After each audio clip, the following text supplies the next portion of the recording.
Hello. Welcome everyone. Today I am right on time for this one, and how could I be late? Because today is the big one. The first game of today is Anish Giri taking on Arjun, and this is going to be an epic encounter. So very exciting, very interesting, and a warm welcome to everyone in the chat. And the game has begun with c4, e6, knight to c3, played d5 by Arjun Erigesi. And now, he goes h6, and Anish Giri in deep thought here what to play. Wow, what should he play? And Arjun has pushed his pawn to h6 here. Very interesting decision. This is a move that Magnus Carlsen had played. This is not French defense, guys. This is known as the Queen's Gambit declined. But generally, you either put your bishop here or you bring your knight out. Sometimes you also could play bishop b4, but h6 is just some sort of a waiting move to see what your opponent does. Knight to f3, knight f6. Now bishop g5 has been stopped in the position. e3. Anish goes for e3, which is a slightly, how do you put it? A mellow approach, I would say, because clearly bishop f4 is a move you want to play before you put your pawn on e3. But he went e3, bishop d6, and this is the position. Yeah, today Arjun is in glasses. Correct. Arjun looking smart today. Maybe he's just wearing contact lenses every day today, and he decided. Anurag Vita says Arjun is changing appearances as well. Next is Bollywood debut. And also, he's now today dressed up like very informally. b3 played by Anish. So Anish is going for this kind of Cole system, Cole Zukertot, but okay, it's more ambitious than that because he has put his pawn on c4, knight on c3. But b3 is on the board, and Arjun castles, which is very logical. And bishop b2 has been played in this position, just fianchettoing his bishop. I think Anish wants to put his other bishop on d3. So Arjun has to now decide what is he going to do about this bishop here. What do you think, guys, he should do? What is your suggestion? Exactly. He puts his pawn on b6. Exactly. Rudranshu Sen, Abhinav Agarwal, b6 played. He wants to put his bishop on b7. Fianchettoing.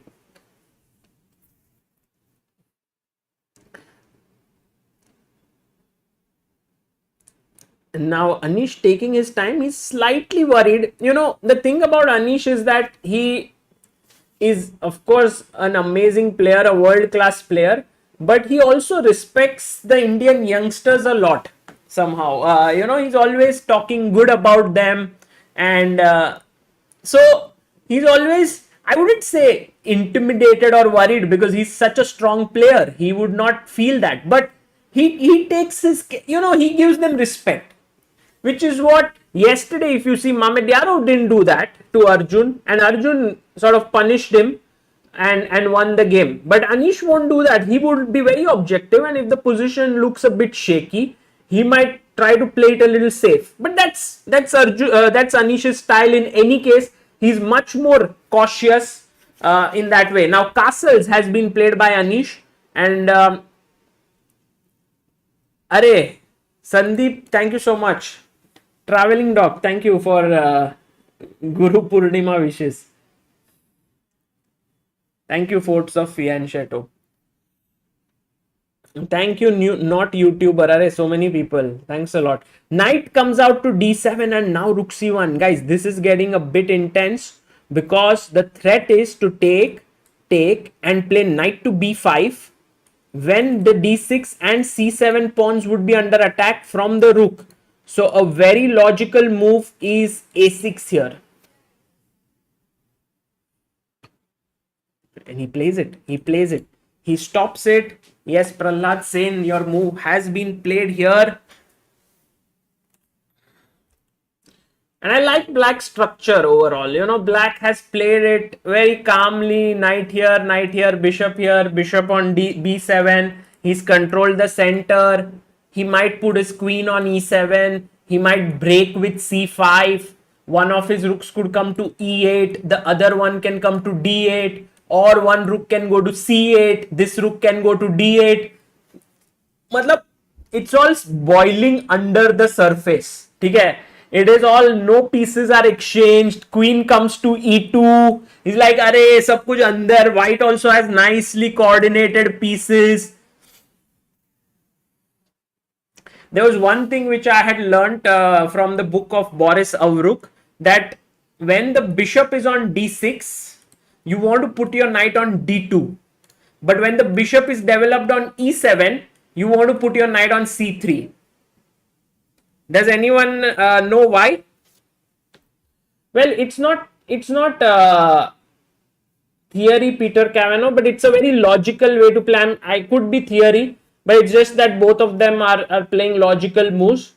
Generally, this happens in Slav setups. Like this pawn is behind here, and this pawn is on c6. So we see a lot of such positions in the Slav setup. But with a6, I like this position even more, because this bishop is more active and you don't always have to go for this c5 break with your pawn here.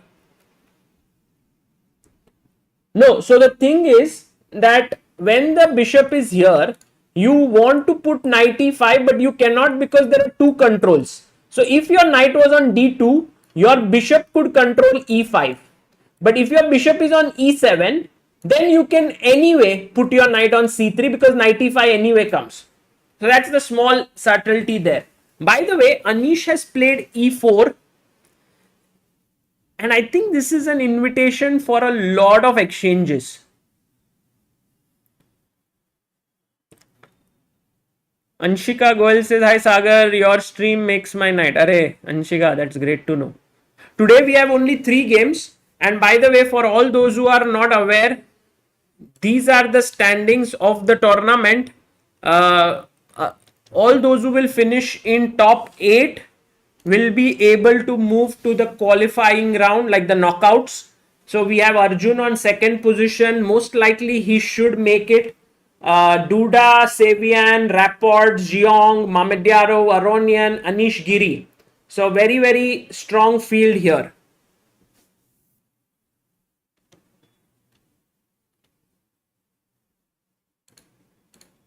So takes on e4.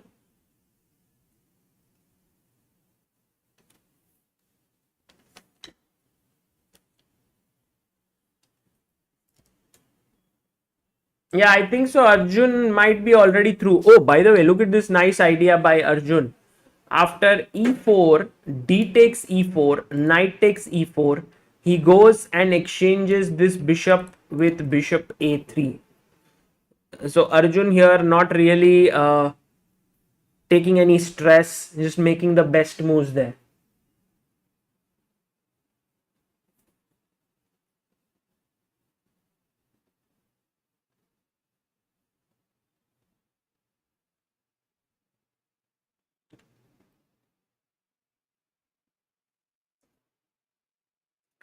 And now Anish, you can see they're thinking and trying to figure out what to do. Generally, you would love to put your bishop back on a1, but here your rook would hang. So let's imagine, I don't think you want to even take here. But then bishop b2, queen b2, there is pressure on, oh, he took, and now a2 under some pressure. The threat could be knight e4, bishop e4, queen e4, queen takes a2. Winning a pawn there. That could be an idea. So Anish has to be a little careful here about how he deals. Maybe, I think what Anish will do, I'll tell you. He'll take, and then put his knight on e5. because otherwise bishop f3, queen f3 and queen a2 could still happen. So he would go knight e5 here. Sagar, who do you think will cross 2700 first, Arjun or Gukesh? I have a feeling that right now Gukesh has a brighter chance of crossing because he's playing a tournament already, while Arjun is right now playing this event where there is no rating at stake, and whereas Gukesh is playing in the BL Masters that is starting from today, the classical one. And today I think is it starting today or 14th? 14th. So from tomorrow it's starting, not today.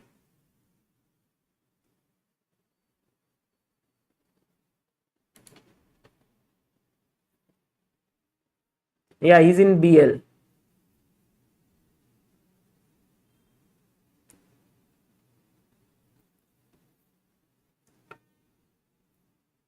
Well, it's very difficult to say strength wise who is stronger, Jaisim, Raghavan, but I have a feeling that they are all improving very rapidly. Rook c2 played by Anish, slightly, it doesn't feel right. It feels like white is slightly on the defensive. Now, what do you think is a move here, guys, with which you can latch on to a hook in the position? So what is a hook? A hook is basically a pawn, and you use that pawn to open up lines. So what is the way in which you can do that in this position? Can you guess what is the way? Paras Chaturvedi, yes, Arjun in casual dress today, looking very smart, cool, calm.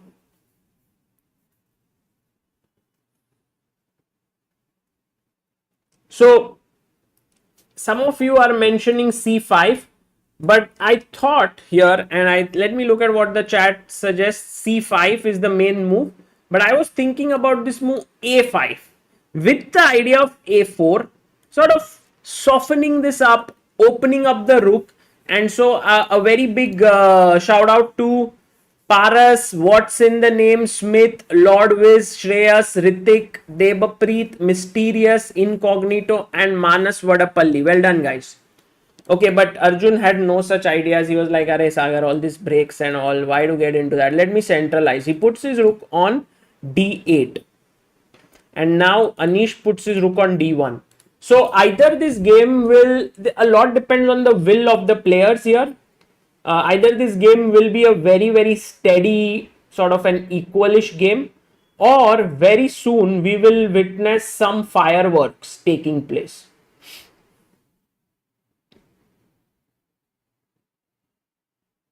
c5 played. A lot of you wanted this move to happen, and Arjun has played here. Arjun looking like my younger brother, says Saurabh. Nice. That's a compliment. Yeah, I like it. Okay, rook c d2, very quickly played by Anish. Anish sort of gauging the position pretty well here. Okay, some pressure on black now. Let's see how to continue now. Can I take cd, then knight d4, and the knight is pretty well positioned in the center. I want to take here, take here, take here, take here, knight c5. Yeah, so he takes. This is exactly, I think, what he's going to do. Maybe not knight c5 at the end, like take, and knight f6 might be what he might do. But then I'm a bit worried about queen c6 here. Ooh, that's not good. I thought queen c6, putting pressure here could be an idea. But what is the problem here, guys? Black to play. What is the issue in this position? As always, guys, whenever there are pawns like this, there is a back rank problem to worry about. Yeah, although, there are two types of players, and I think this question really helps you to look into yourself as a player. So one type of a player is kind of not defensive, I would say, but likes everything under control. So if you said rook d6, you are the kind of player who likes everything under control, because you want to save b6 and so on. So all the people who said rook d6, please look at, maybe this is your style. Yeah, I'm not saying 100%, but Amit, Anand, Mista, Aditya Jain, Praneet, Sangeet, Savita, Kamal Vijay, Depanshu, Abhay, and all the people who said e5 here, these are the people who I would suggest are more like counter attacking in nature. Ki agar someone attacks them, they want to attack back. And so these people are Kunal, Alok, Paras, Karthik, Gayatri, Raghunandan, Chandan Nagar, Aditya, Chess Unblocked, Darsh. I mean, everyone has some or the other things for them, like, you know, you can't just categorize them in one or two. But with this, I think you are in trouble as black, as white, because knight f3, I have rook d2, rook d2, there is back rank issues. And if you go knight e2 trying to control c1, then I can take, and already something like queen a5 attacks the rook, threatens queen e1, threatens a2 pawn. Black is doing very well. So maybe a good position to know your type, rook d6 or e5. That's the question. Okay, going back, Arjun said he doesn't want to exchange yet. He wants the juice in the position. He goes queen e7 here. And Anish now plays his bishop back to b1. We have a couple of super chats. King's Gambit says, hi Sagar, why your videos have helped me a lot in chess improvement. So thanks a lot. Happy Guru Purnima. Thank you so much, King's Gambit. That is so nice of you to send a super chat and send this message. Oparin says, hello Sagar, Ayush here. I'm a CA Inter student. I would love to know how you manage articleship and chess together. By the way, I'm also a Podarite. Oh, Oparin, that's very good to know, Ayush, that you were that you are a Podarite. I was also from Podar, but I did not go to college much because I was most of the times playing chess and chess tournaments. I think one of the things that helped me tremendously is that my father is a CA. So from there, I was able to manage my articleship and also going to tournaments. And I think that could be something which is important, because tournaments took up so much of my time that it was difficult to manage both. Bishop b1 played. But I think overall, if you want to learn something or if you want to do something, you can always figure the way out of doing it, and could be done.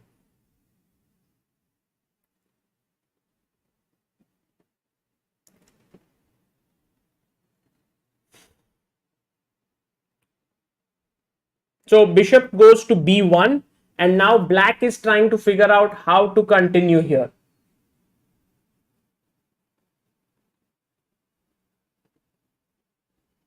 Well, if I take, knight to f6,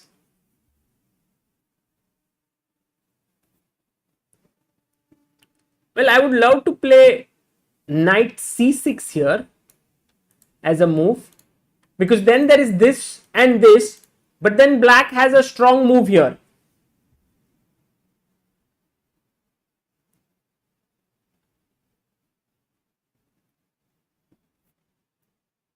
And the move here, which is very powerful, which can also be played if you go knight f5, by the way, is queen to c, not rook d2, guys. Rook d2 means check, this intermediate check. And even in knight c6, the same problem. Rook d2, there is knight e7. But queen c5 is a good move, because now your queen is hanging and also this is under pressure. So if you take here, I'll take your queen.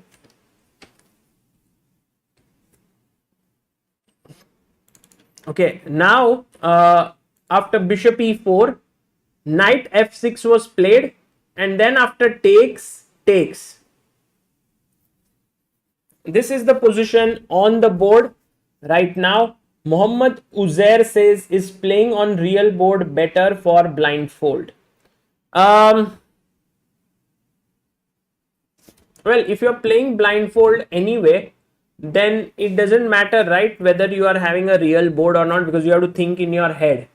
But yes, if you want to look at a board and decide, maybe yes, at the start it could be nice that it's an empty board and you are thinking over the board where the pieces are. It's a good way to start. Soon the board will be formed in your head and then you don't need it.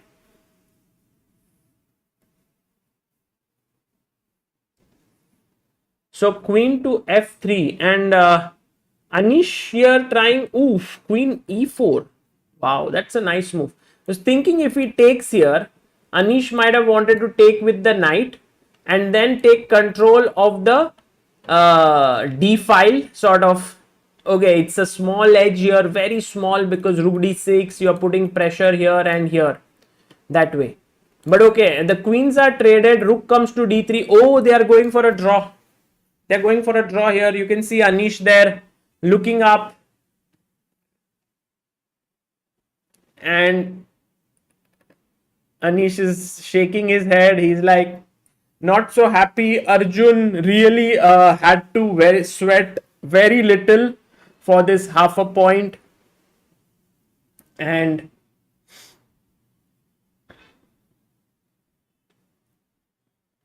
yeah, white feels better, Mukul, but I think he ran into a concrete issue here. If you play rook e2, there is knight c3. If you move your rook to c2, there is e5. And so he had to play rook d3. There was no other move for him. And then he attacked. Once again, if he moved his rook anywhere else, there was e5. Yes, maybe rook e3 stopping e5, but again, that would lose to many ways, like rook d7, rook d8, just putting pressure here. You can't move the knight, it is pinned. So Karandeep Singh says go to Duda game. Okay, let's look at some games which are happening. Whoa, wow, Duda always has some exciting chess coming up for us. By the way, guys, I have some very interesting news for you, that on this International Chess Day, we are going to launch something very exciting that will you will enjoy. So there are many interesting things happening, like the Chess Olympiad, the Chess Base India Originals match. But with this, what we want to achieve is we want to start off a new chapter in chess world, and we want to launch it on 20th of July. Levi Roseman retired. Yes, I kind of heard what he said on his video today morning. When I woke up, I saw that video coming up, and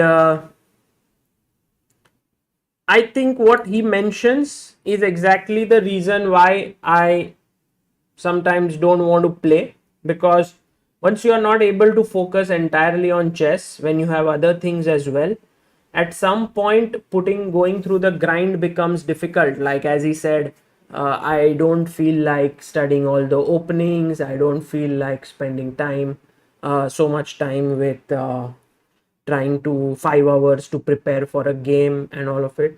And also there is this other aspect which should not be underestimated, which I have actually witnessed in Amruta. By the way, Jeffrey Jeong here, a2 is hanging, Mamedyarow's g2, Mamedyarov is attacking the g2 pawn, is about your body not being able to take certain things, and this is happening to him, whereby sort of he gets this acidic feeling while playing, and also he gets feverish, and these are all symptoms which are not something you make up. Yeah, this happen actually. And so yeah, I think प्रसन्न जगदाले से ChessBase 16 के board पर arrow कैसे करें? Hold alt and make arrow with your mouse for green. Shift alt is red and I think control plus alt is yellow.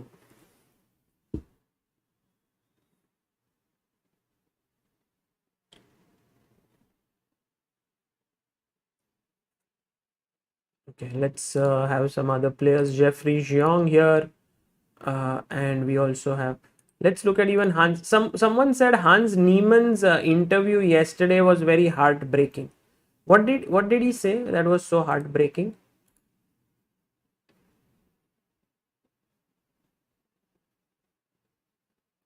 Anish Vidit match 26th Adit Malhotra. In the pinned message, you will see the link. And by the way, guys, a huge shout out to everyone who contributed for towards Gabriel, and also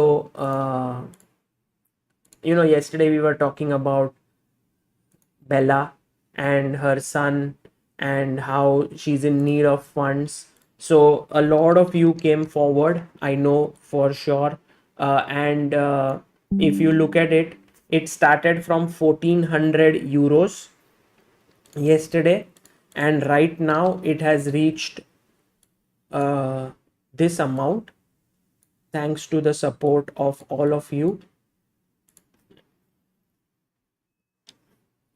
And we have 10,000 euros, sorry, 10,000 euros raised, which is okay. In terms of the final goal, it is still a long way to go, but is slowly moving in that direction, and I'm sure they have more feeling of support. Yesterday when I was streaming, it was 4,300. So many people contributed. Of course, there are many other websites, many other people who have shared it. So there are a lot of people who have come together. But I want to thank all of you who contributed, who shared this message. It's still the first link in the description. If anyone wants to support, can do so. Second link in the description is ticket to Anish Vidit. Third is about the details of Anish Vidit. Fourth is the tickets to Olympiad. Fifth is the chess results link to the tournament one day before the Anish Vidit match. By the way, on your screen, you see 3 US talents that we are seeing. Right now, Jeffrey Jiang has played his rook to d4. Rook g2, he wants to play king f1.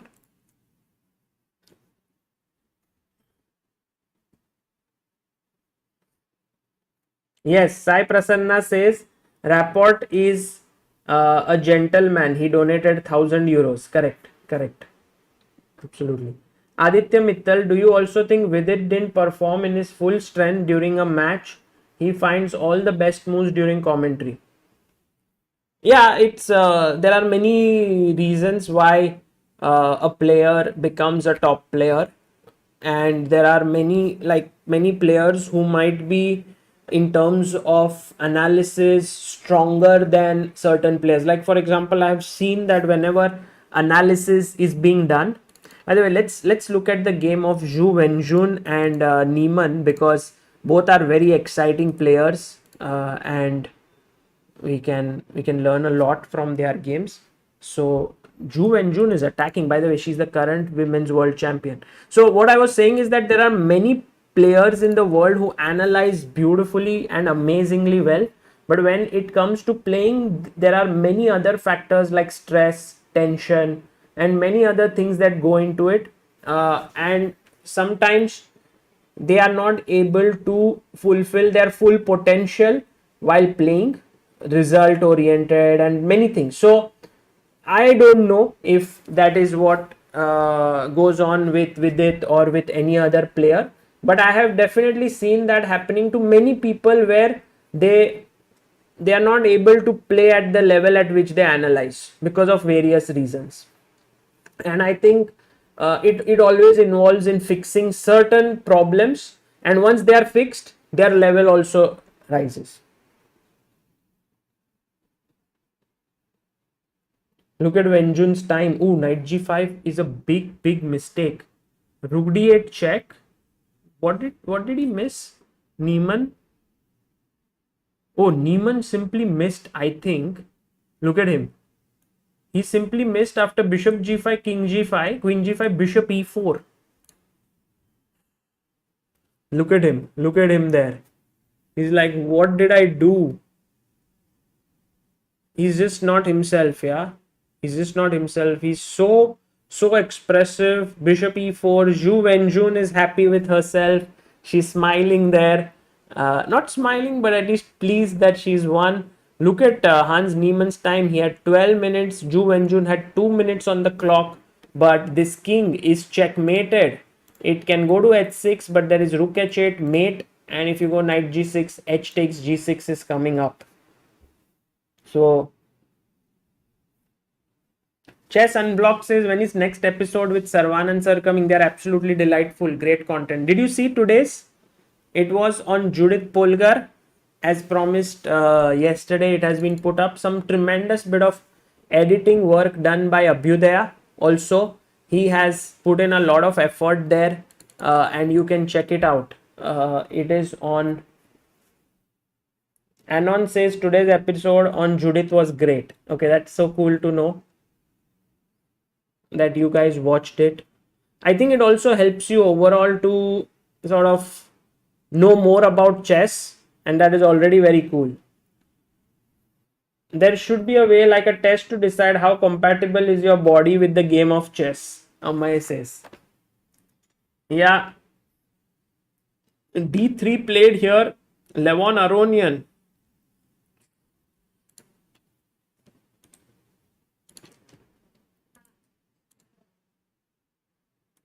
There we have Levon Aronian playing against Wei Yi. On your screen, you can see them both. D3 pawn pushed by Wei Yi. Wei Yi looking in a powerful position. He's already a pawn up. Anmol Jain, thank you so much for your super chat, says for Indian chess. Thank you. Arjun drew, guys. Arjun drew. His next round opponent. He has 2 more rounds today. Today we have only 3 games. Arjun's next round opponent is Xiong and Aryan Tari. So Xiong will be a nice game for sure. Look at b5, d5, d3 pawns, says Peter Cavanaugh. They have a nice geometry. Yeah. Well, can we take this? Actually, if we take this, is d2 possible? But then queen a3, de1, rook e1, and knight takes b4. Yeah, knight takes d5. So I don't think you can take this pawn because of d2. Exactly. So that was not possible. So right now, Levon Aronian thinking. Levon is a fancy guy. He mostly wears super shiny or bright clothes. Yeah. No, I think Levon just has a very interesting sense of t-shirts, the sense of dressing.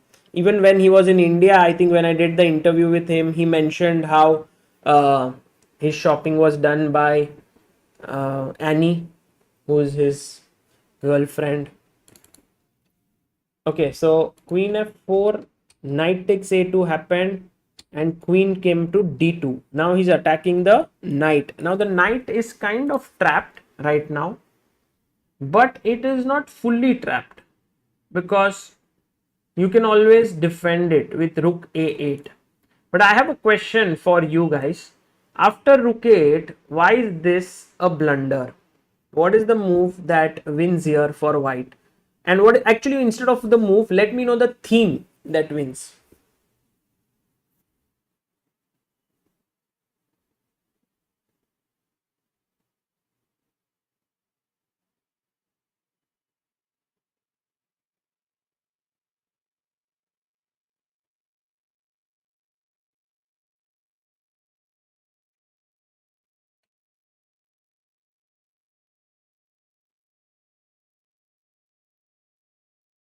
Yes, back rank mate. Absolutely. Nimbus says back rank here, Baba. Yeah, take, and mate. So whenever you see this formation, always keep in your mind that there could be a back rank mate coming up. So that's the reason why Wei goes queen to a5, by which he's attacking and offering a queen for trade, and also a2 is defended.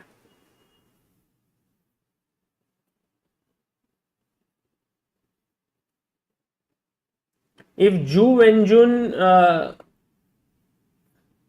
will she be the first female to qualify? What is her standing right now? She's on number 9 position, so very possible. And by the way, yesterday Arjun played a great game against her. I loved that game. Zhu Wenjun is going to play against the players who are left for her are Giri and Jeffrey Jiang. Okay, not easy, not easy. Tough opponents. She might have to score 1.5 against the two. Sam Savian does not have the same brand. He is using Secret Lab. And I think Secret Lab is a sponsor for this event. So they have sent it to many players, many of the players, these chairs. My one is Green Soul.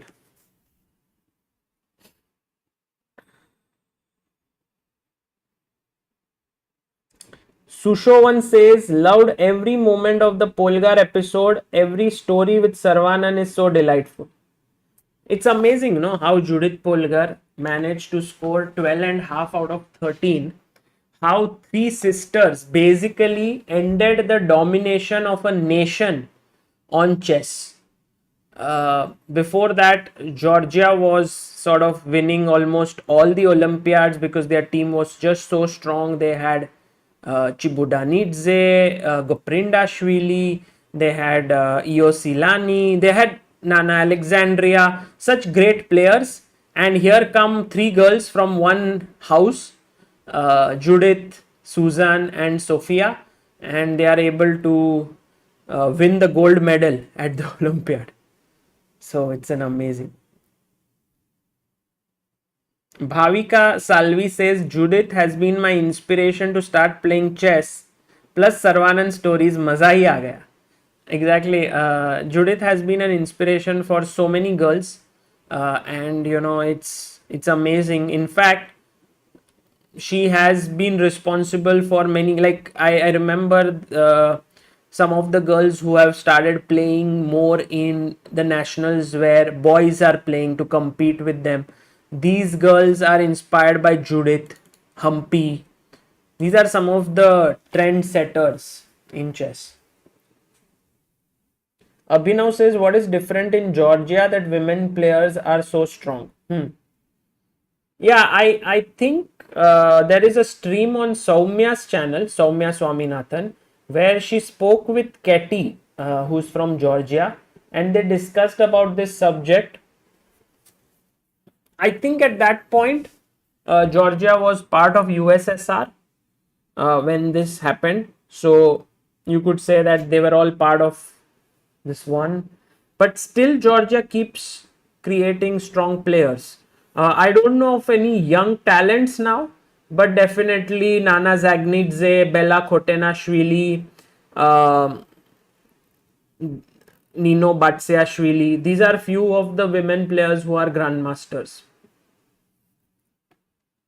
Let's go to Radoslav Wojtaszek versus Richard Rapport. What a complicated position. Just can't understand what is happening. He goes rook to g7. And how does white win here? Knight e6 looks strong. I mean, white seems to have two extra pawns, so that's one thing. The queen would love to give a check from somewhere, but all these squares are covered.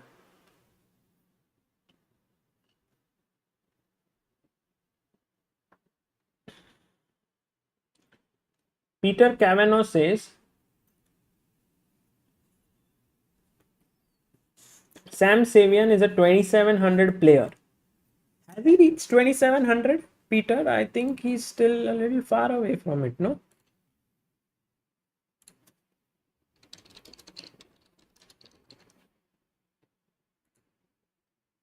His rating is 2684. Okay, not so far. He's quite close, and he's born in 2000 year.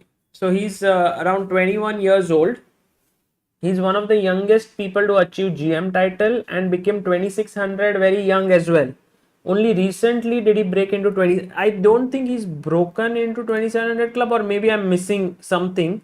Maybe he's already had some events which are.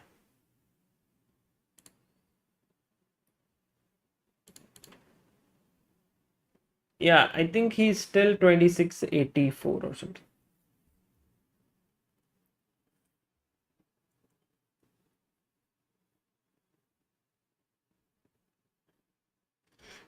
Will Wojtaszek be able to create something here with his two knights in the position? It always is very dangerous when these knights are around your king. Peak rating is 2703. Okay.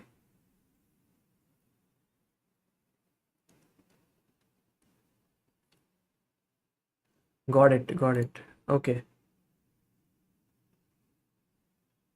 So his peak rating was at some point.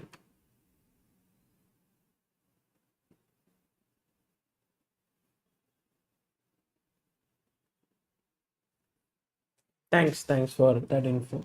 He's pushed his pawn to c6. Richard, I really like Richard Rapport, and as someone mentioned in the chat, that he also contributed very generously to Bella and her son's cause.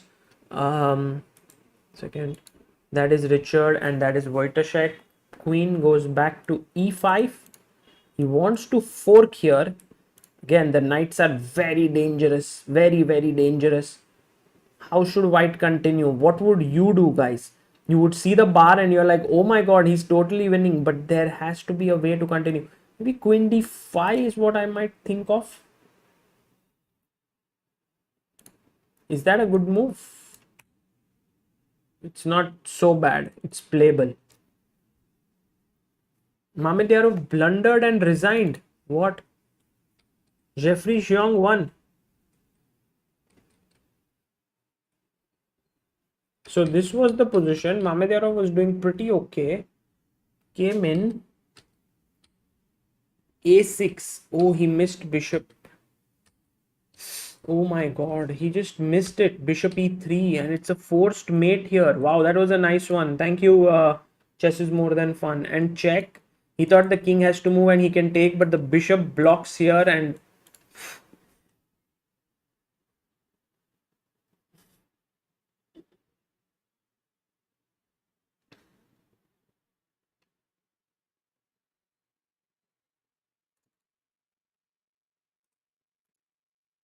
they've repeated, I think, twice now.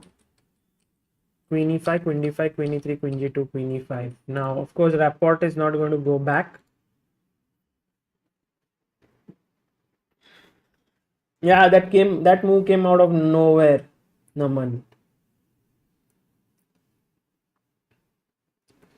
Wojtaszek fighting hard. 2 minutes for Richard. He goes rook c1. I'm telling you guys, this game is not going to be easy. I think Rapport will come. Wojtaszek will come back, attack the rook, threaten knight f2. This is not going to be easy to convert.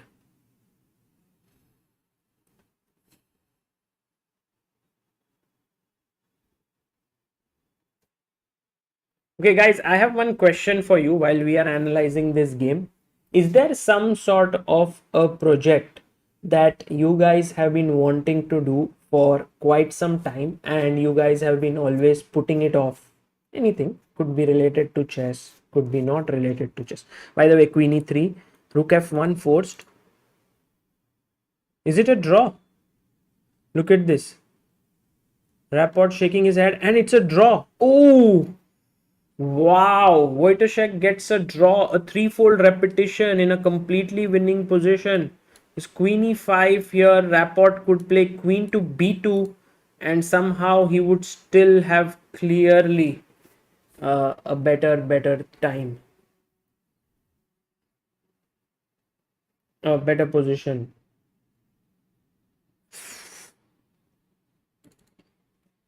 So there are many of you who've written yes, yes, yes all the time. Someone has written YouTube channel. By the way, this is a draw. Learning Sicilian, losing weight, my sixth standard studies for exam, starting a YouTube channel,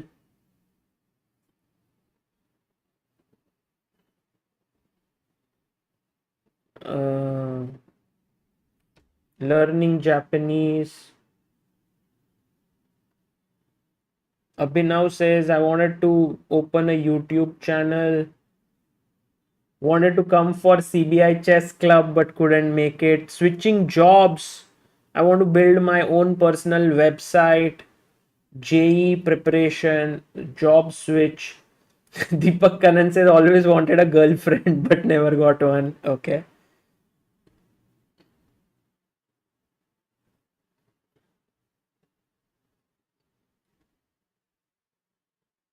Uh, Thank you, Anish Srivastav, for your super chat.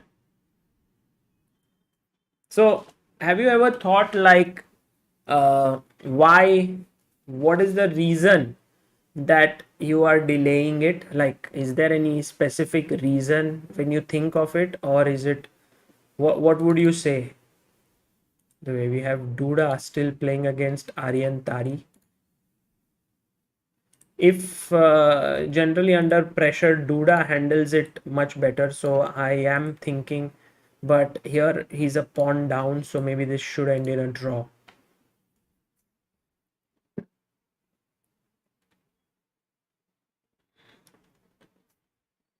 It is in nature, says Abhay Kumar Shilpkar, to delay things. Just get bored, okay? Discipline. Procrastination is real thing. Complacency, laziness and procrastination. No, laziness and procrastination is, of course, I think a consequence, I would say. But what is it that leads to that? It's easy to say that I am not, let's say, happy or unhealthy, or I'm unhealthy or something, but why is the question. Peter Cavanaugh says, I think most people don't start project because of laziness. But laziness, I think, is a consequence, not a core reason. Check. So fear of failure could be one. By the way, is there some mating idea coming up? 93. He must either go here or here. Both are okay, but he can already take, take, take. This seems like a draw is incoming. Knight f2. Duda takes it.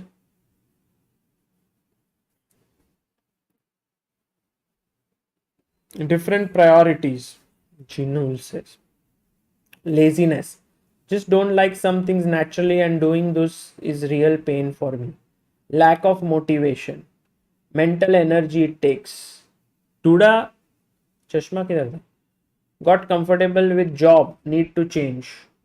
Avoiding laziness. Distraction. Eat roots from fear of failure. थोड़ा चीज तो समझ में आ रहा है कि the way I want to prepare the science video is what not I am getting. I want to make them in a certain way, but the idea is not coming to me. That's also one of the reasons that you sometimes chase perfection, and I think that is also one very big reason for delaying things. You want everything to be perfect, and sometimes that doesn't happen. Chess for Fun says, I wanted to stream chess. I have made so many Indian and foreign friends, but I do not have time due to studies. Do not want to leave comfort zone. Very, very interesting things here. Distractions. Goal is not motivating enough. Yeah, well, Jaisim Raghwan, if the goal is not motivating enough, then maybe it's not something you want to do, right? Okay, by the way, there's a big fork here. Have to be careful as Aryan not to fall into that fork. I don't think he will. He most likely will play Rook d7. Done is better than perfect if perfect ain't done. Random solver says. Nice. Nice. I agree. I agree. Being brilliant at chess, thank you so much for your message. Lack of commitment, says Rohit Kamal.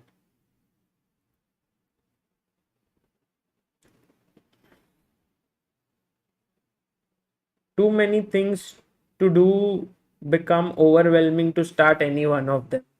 Amol Patil says. Yep. Well, I can literally feel like whatever you guys are saying is something that I have gone through for different things that I want to do. So clearly, I do not have a solution as such, but I just wanted to know what are the things that make you guys delay things, or you don't do things on time. Being brilliant is maybe something delaying things because the task is so easy that it leads to laziness. Bharat Kumar sends a super chat saying, really happy to see Arjun perform so well. I agree. I agree.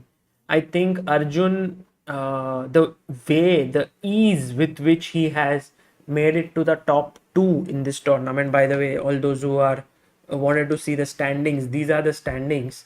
He is right now in the number two position. Is already something, no? Like below him is Duda, Rapport, Mamedyarov, Giri, Aronian. So many great players are below him, and that's just showing his class. I think for me, Arjun is played amazing chess.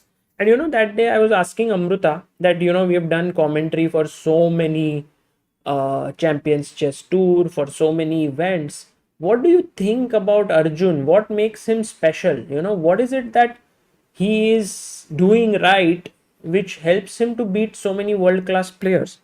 And I think Amruta said that from what she understands, Arjun always has that little bit of final calculation which he has done, which is deeper than his opponents.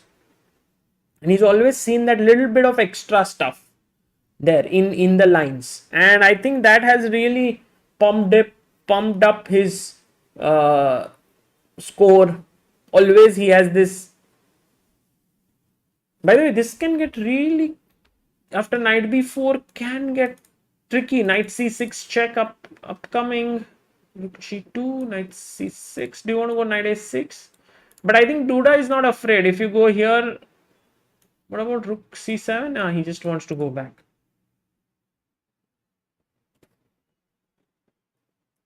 Abhinav says, as Anish says, who is getting coaching, Vishy or Arjun? It's tough.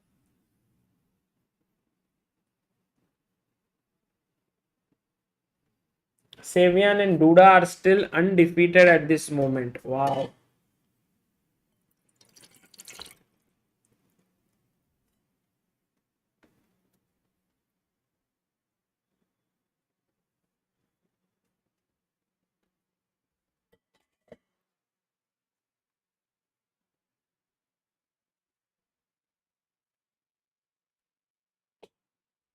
Arjun, Arjun's coach is.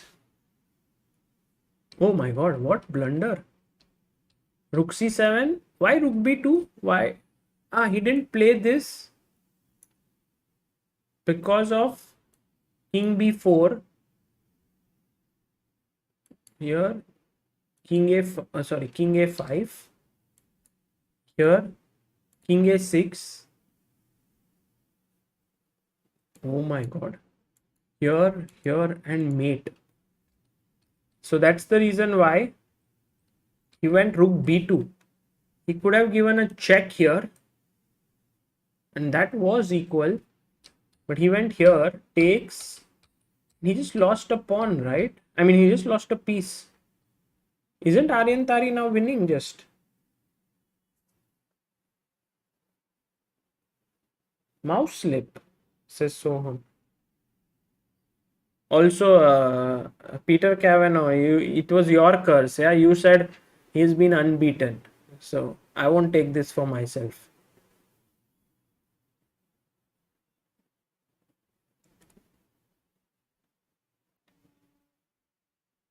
Yeah, I think this is resignable. Although check, yeah, king b3.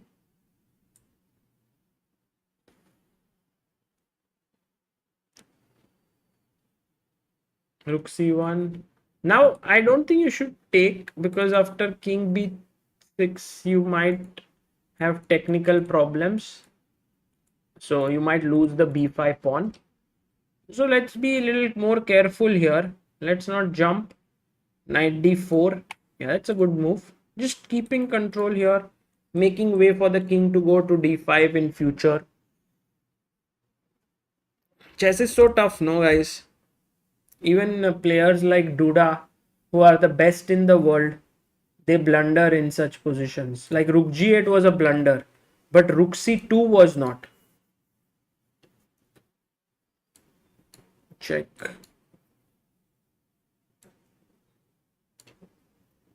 And there's this check coming out with a check. And if you go here, then he will take this. Rook C2, King D4. Ah, Rook B2. That's the point. You anyway lose the piece, but you will win this pawn. It was not so simple still here. Like, you have to keep waiting. What? I don't know why this is a draw still. Maybe a6 is coming up.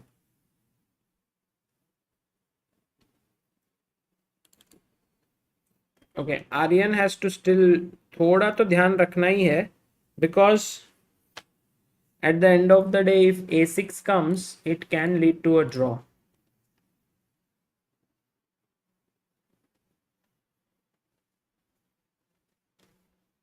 Acha, Shivam Kumar says it was a mouse slip. Oh.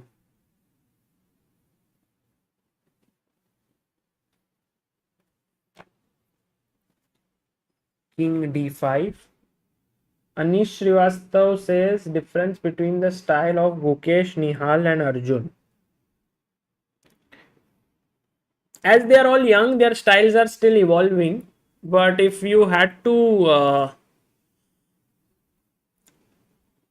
I think if I would say Nihal calculates perhaps that's what my impression is.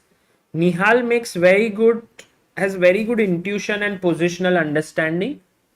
And this is all for classical games.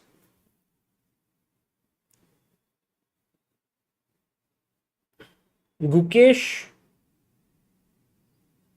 and Arjun may be slightly similar in the way they play. Because Arjun also calculates very well. So does Gukesh. Maybe Arjun is somehow a little bit more universal. And Gukesh is somehow more tenacious. I don't know. Very difficult to say though. Pragnananda, I would say, clearly is very active and very has these very interesting ideas. And many people have said, even Vidit has said, that he's very similar to Vishy Anand in the way he plays. And also Kramnik has said that Pragnananda reminds him of young Anand.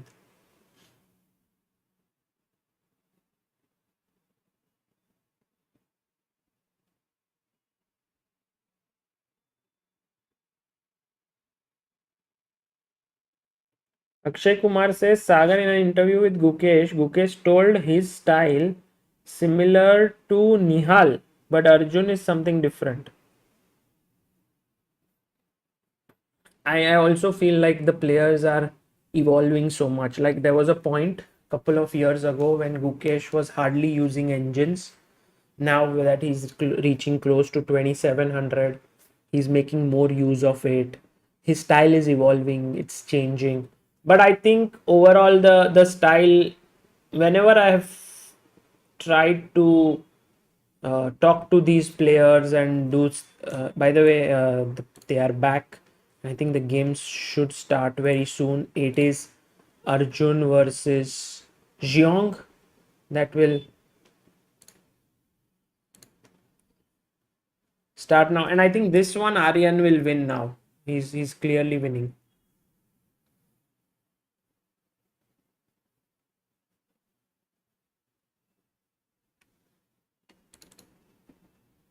No, sorry. Arjun.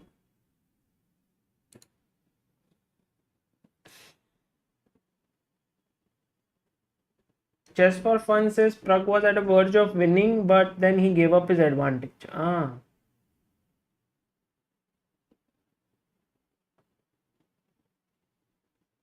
Yeah, Nihal isn't playing any tournaments. Maybe he's preparing for the Olympiad. That could be possible.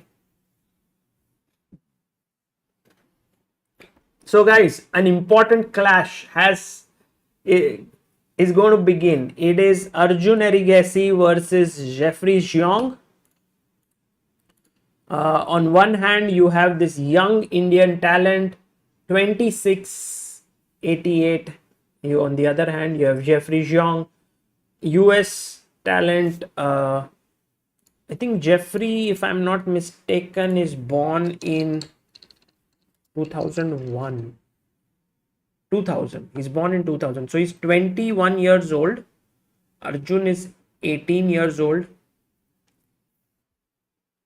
Let's see how they do. It's going to be an exciting game. And in the standings, if we see right now, have the games begun? Somehow they are not updating for me.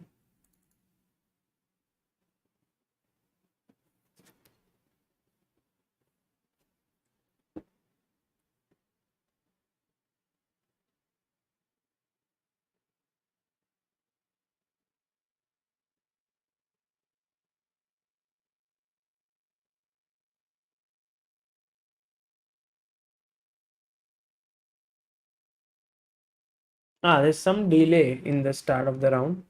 So let's have a look at the standings here. We have Savian at the top, Arjun number 2, Duda number 3, Xiong number 4, Rapport number 5, Mamedyarov number 6, Giri number 7, Aronian number 8. Wei number 9 and Ju Wenjun number 10.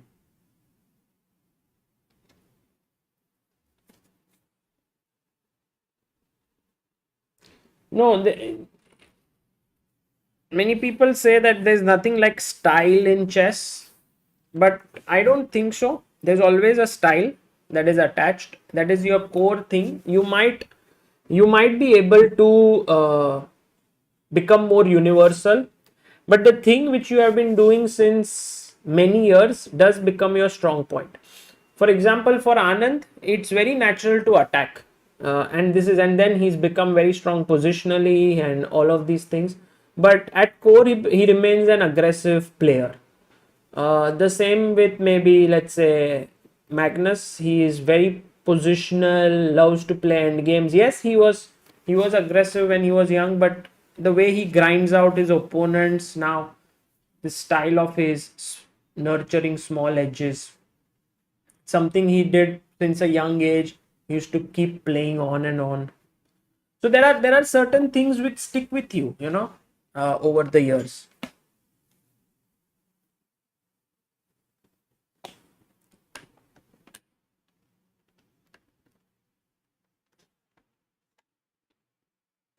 Maharoop Hussain says, Sagar bhai, what is the purpose of life? Nice, Maharoop.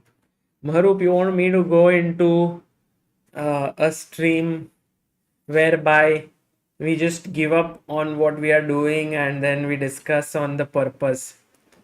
I think if we put it in simple words, is to just improve on everything that we do. Maybe that could be a short answer, but then deep, you have to go deep. Yeah.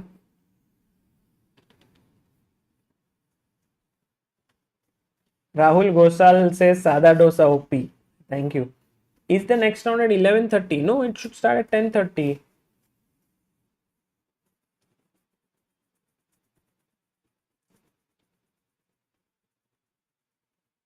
Kasparov said Magnus is a combination of best of Fischer and Karpov. Okay, interesting. Yeah, his style is a lot like Karpov. By the way, the players have come. How did Arjun and Jeong know both of them came at almost the same time? Maybe the start of the round is delayed by 5 minutes.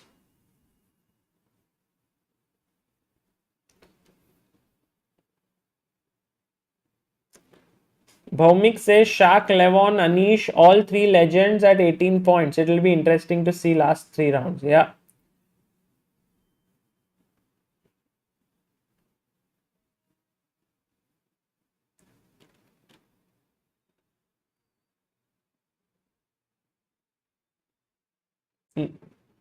No, Rajabo is not playing, guys. So he's at the last position. He played only first four rounds.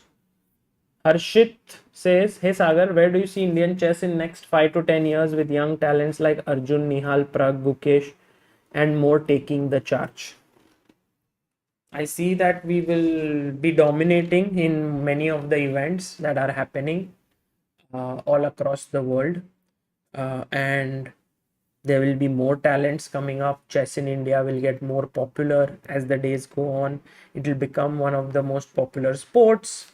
I think these are few of the things that will happen. If imagine that Vishy Anand, who became 5 times world champion, has managed to usher in such a huge interest for chess in the country.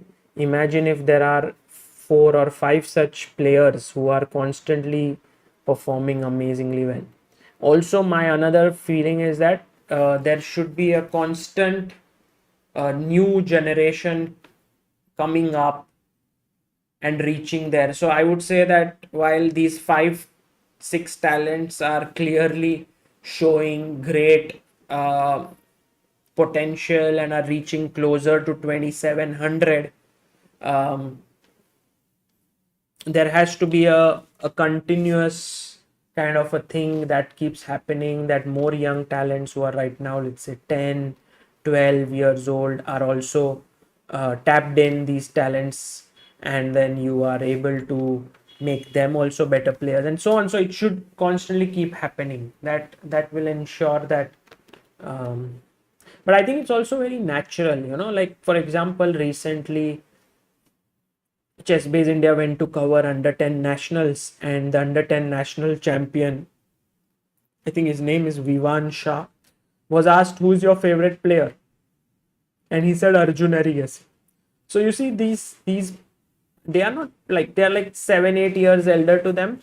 They already are, the youngsters are inspired by them, and I think in that sense, media does play an important role, uh, whereby we are able to project the side of these players in a way, like maybe these commentary sessions or articles that even many different publications which publish about them. It lets people know more about them, and then people can sort of get inspired, more people can come up and so on. How many tickets sold for Anish versus VD? Interesting. We have right now 428 sold. There are 161 entries for the chess tournament out of that. So total entries are 428 for the death match and 161 for the tournament.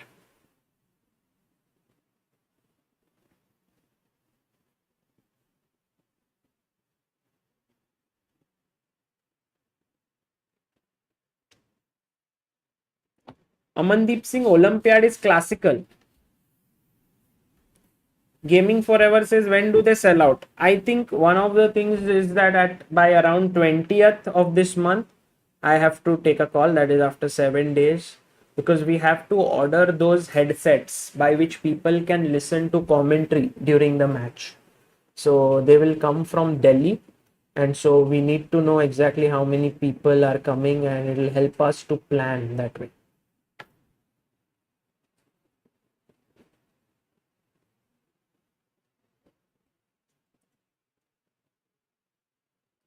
For all those who are asking about the death match, the ticket, the link is in the pinned message.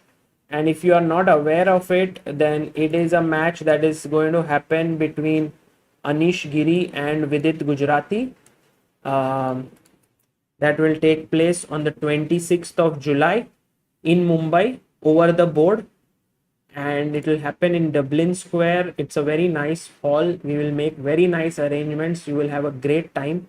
There'll be screens put up for you to watch. Also on the stage, the players will be playing. The stage will be made like a boxing ring sort of a feel. And then there will also be Samay, me, and Amruta who will be commentating.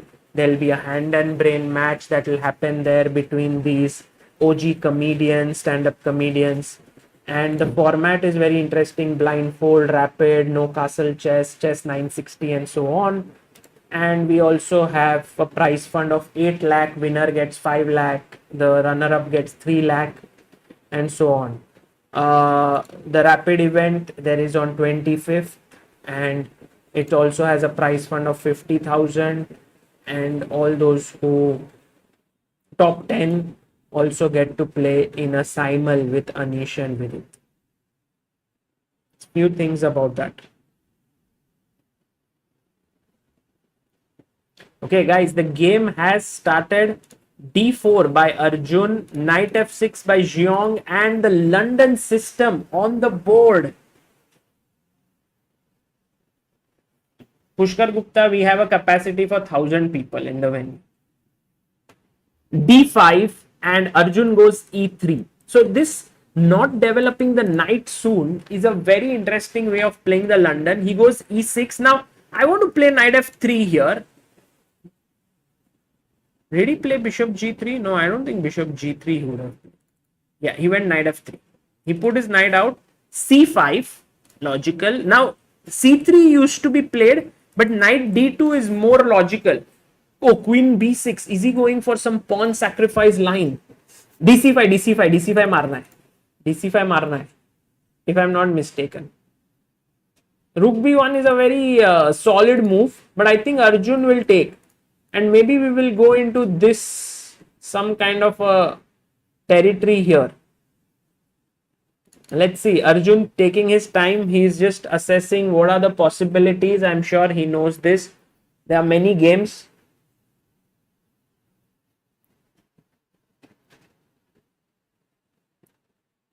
What is the difference between London system and Jobawa London? Says, if you develop your knight on c3, it is Jobawa London. So d4, nf6, bishop f4, d5, and you play knight c3. This is Jobawa London. Jobawa used to play this, and I think a lot of people were not impressed by putting the knight here, but he persisted, and now a lot of people are playing it. We can also look at our ChessBase 16 board and database to see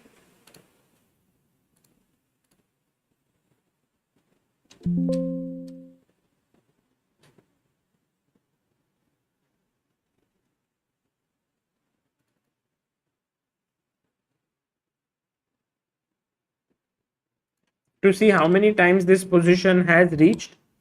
Let me, yeah, so d4, knight f6, bishop f4, d5, e3, e6, knight f3, c5, and now knight d2, slowly becoming more popular than c3 for various reasons. Knight b6, rook b1. Oh, this is not very common actually. I think I missed something. What maybe I missed is this line. I confused it with c5,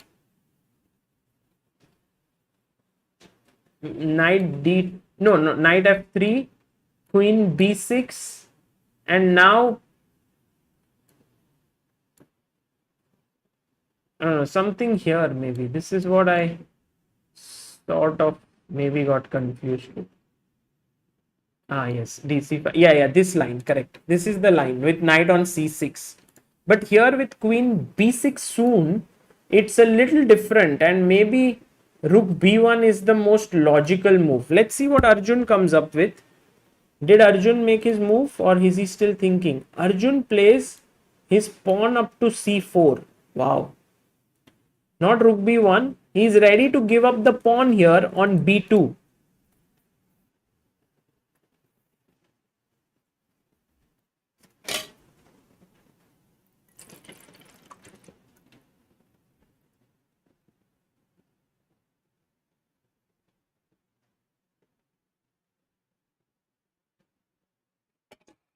Rakshit says was a3 a move, but Rakshit, then I just take your pawn on b2.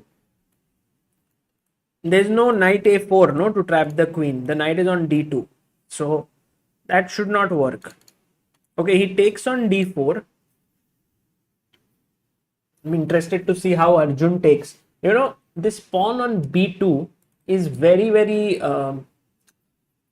is always hitting you at the back of your mind as to what should you do about it, because in every line, knight takes, pawn takes, whatever you calculate, you have to think कि queen takes b2 पे क्या होगा. So let's say if I take, you have to consider after queen b2 what is your next move. But I think here the main issue is that after cd, knight d5, there is rook b1 takes, and now a very important move needs to be played here by white, and after which he gets an advantage. What is that move here, guys? Try to figure out. White to play. Vikas says, Sagar, if the entries increase, will there the number of prizes increase? No, Vikas, the number of entries, the prize and everything was kept in mind, thinking that we will get 300 entries, or let's say 350 entries. But to tell you the truth, with all the things that are happening, this is not the metric is not how many entries we will get for the determination of the prize fund.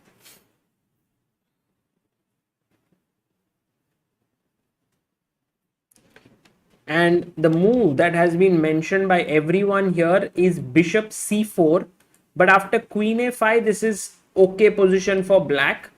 The move is actually, if you play bishop b5, which you want to do, there is knight c6, and so you begin with this very unusual move, taking on b8, rook b8, and then a check which forces the king to move, or you play bd7 and I take and take, knight e5, followed by castles coming up. White is clearly better, so bishop b8 given by Neelab, Naveen, Kacham, Safal, Sai Krishna, Shreyas, Arush, Srinivasa, Bhargav, and Ujjan.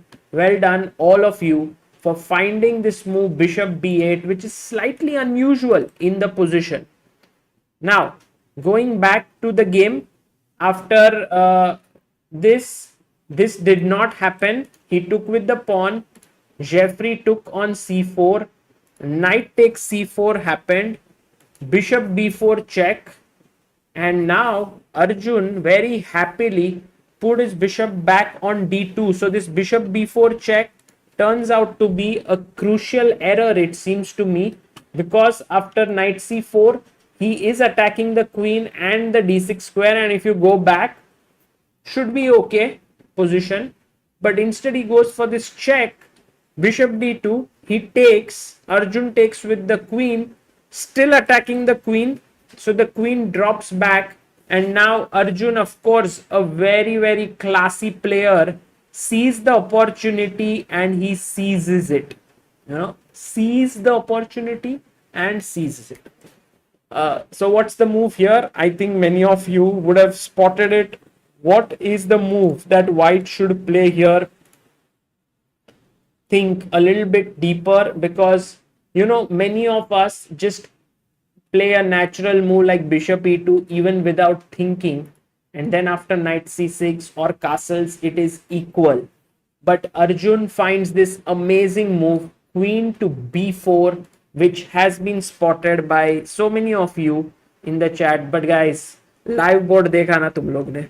You guys saw the live board, no, here, before making the move. Yeah.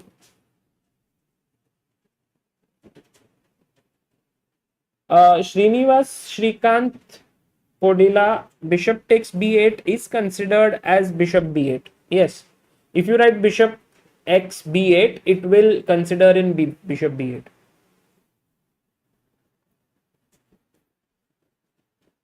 Yes, nd6 is the idea, Astitva. This is the idea. And all of a sudden, Jeffrey is in traumatic position out of the opening. He's suddenly just... Okay, I have a question. What if I play knight d5? Suppose you give a check and now I go king f8, because if any discourse, I'm going to take your queen. So you drop your queen back and I put my king on g8. I just moved out of the... Either what will you play here, guys? I think it's not so difficult for you to find. But this is a big blunder by Jeffrey Jeong in the opening. Soham says I go queen a3 first. Yeah, that's also possible, Soham. Even this looks strong. Even queen a3 first looks very strong.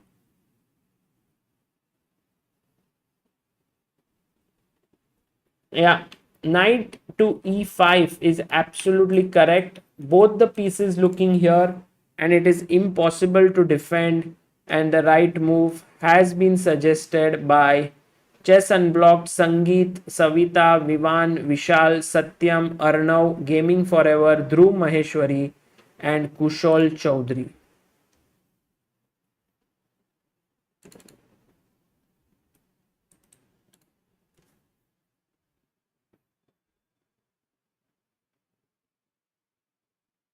So he goes queen e7. Nice. Now, of course, Arjun's next move, guys, forced, right? What would you play?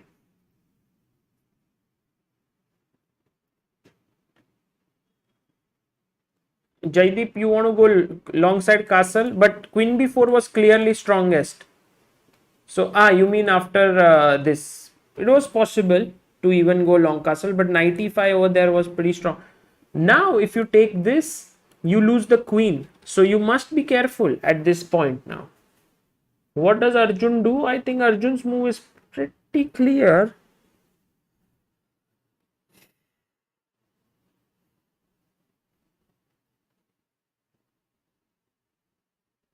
Yeah, it's clear what Arjun should do.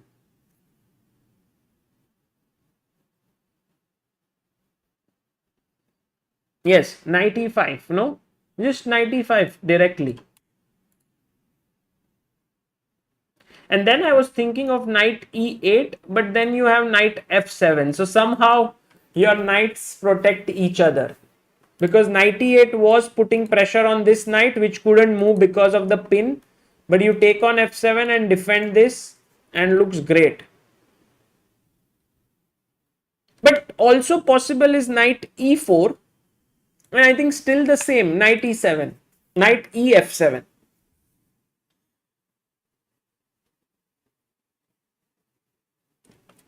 Shri Saiket Chilapalli says, before queen e7, knight e4 looked good. But you know, here, how does white continue in such situations when you play this move to stop this check? What is the simple move?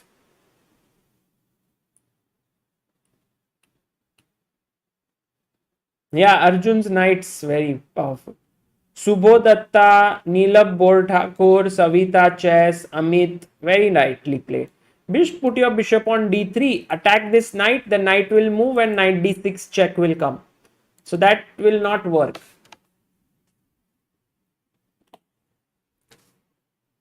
So yes, if you are going to go back here in this position and try to defend this way, your queen with the idea of taking here, then knight c6 is definitely a possible move. But there is a very interesting move also here, which you guys should consider. By the way, Arjun does go for knight e5 in the position, not queen a3. He plays this move, which is the most logical, strongest and powerful. We can bank on Arjun to find the best moves when he has the initiative. Excellent move. Looking now at the f7 square. But here, after queen a3, look at this move, knight e8. It just shows how many resources even are there in a bad position. You might think that you are losing a full piece, but after take, what is happening? This knight is getting trapped. And how do you do it? knight c6, and white is going to lose this knight. So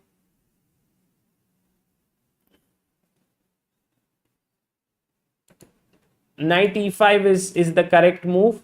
Looking here on f7,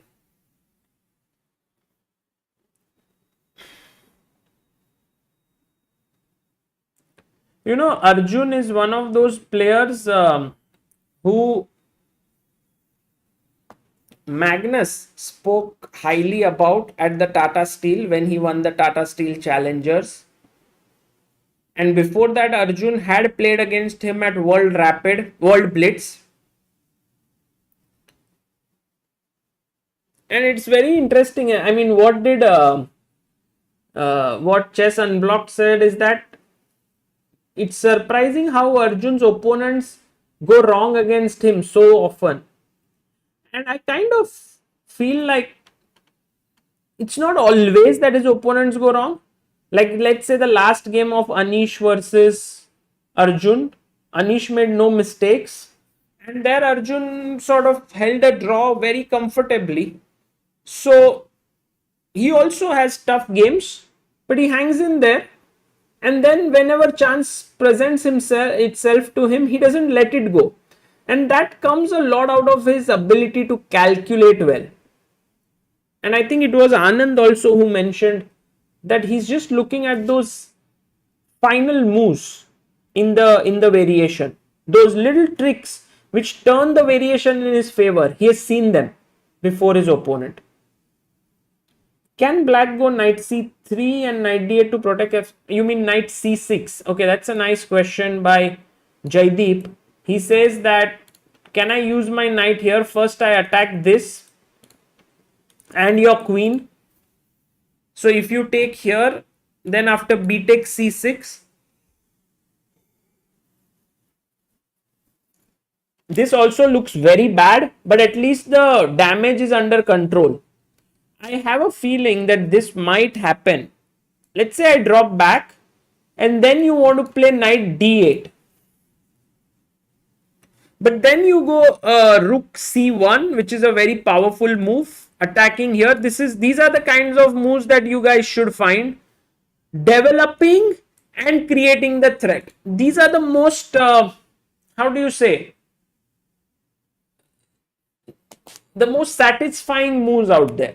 Because if you go like bishop d7 now, then of course there are many ways to play, but rook on the 7th looks very powerful.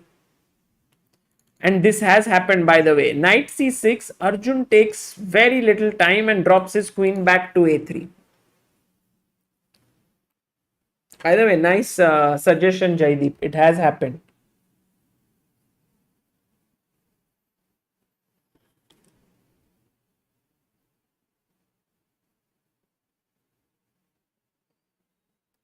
Darky says, what about knight b d7? You mean here?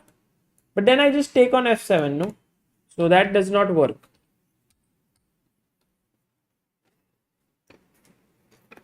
I think Xiong will take here and put his knight on d5, whereby Arjun can then just develop his piece, maybe bishop c4, knight b6, bishop d3, and this knight is just a monster. It's an octopus here, looking at 8 different directions, a monstrous octopus, and black is just busted. So I think Xiong, he's just like wide-eyed in the position, trying to look at, my god, where have I landed myself here?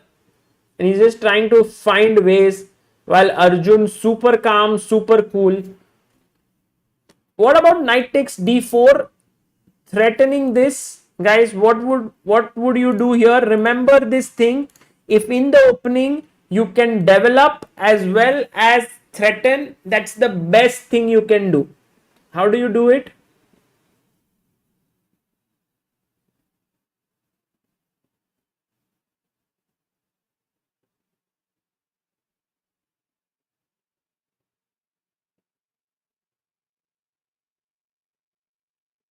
Yes, I really like the suggestion here of no, everyone wants to go rook c1, but long castle is the move. Oh my god, Jeffrey actually took it, and long castle has happened. Arjun plays it instantly almost. Wow, what a move, guys. And all those who said long castle, let me see who are the people who managed to play the move that Arjun did. Venkat Rangan, Sagar Malik, Mr. ZX, Chess Unblocked, Argan, Ankur, Chess Codes, Trevor Nadar, Anonymous, Shobhit Roshan. Well done, guys. Now he's gone back here to c6. There was this very nice suggestion by Chess Unblocked who said, what if in such a position, let's say, okay, I go a move like knight f5, okay, you take. What is the winning move here, guys? White to play. Come on. You guys know it, yes? What is the winning move in this position? Everyone is like, oh, pin, pin, pin, pin, pin, pin, pin. Yes. Rook d8 is the correct move, and look at the number of people who have given the right answer. Give yourselves a pat on the back, guys. All of you, well done. More than 100 people here. Kunal, Harshit, Shreyas, Sangeet, Vaidik, Rahul, Jashanjot, Aryan, Abhinav and Siddharth Bhatt. And if 98, you have this move. Bishop b5, not even caring about these queens looking at each other, and it's going to be a checkmate. Going back to the game after here knight d4 long castle, he went knight c6 and he went knight e f7, rook went to g8, bishop to c4, the bishop moved to d7 and the rook came to e1. Arjun bringing all his pieces together. If white side was a company, all the employees of the company are doing a brilliant job. And if black was a company, then there is complete discord and just no harmony in what they are doing.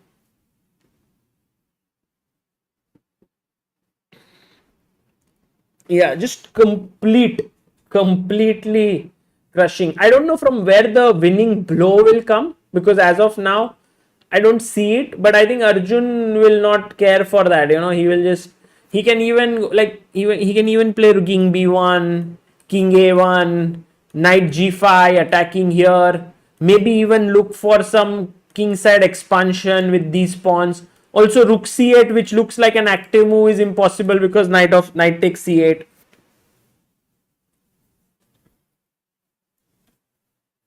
Black side is like my project team, says Raj Kansara. Chess Time says happy Guru Purnima. Thank you so much, Chess Time, for your super chat.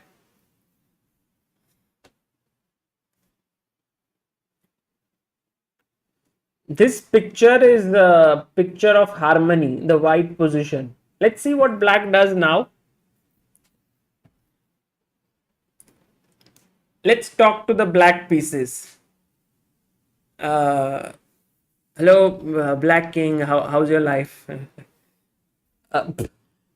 Now I'm completely smothered with 98. Okay. Arjun can really have a nice, not sense of humor, but just this sense of aesthetics by playing king b1 here. Just putting the king on the side. Could do that.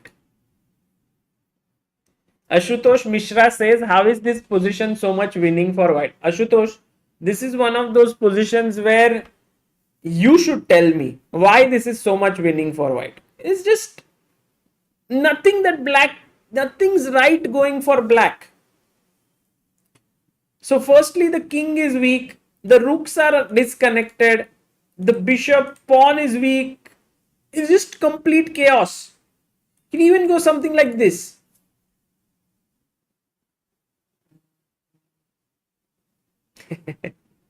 Shivam Kumar says it looks black as incorrectly castled is king. Rook should be.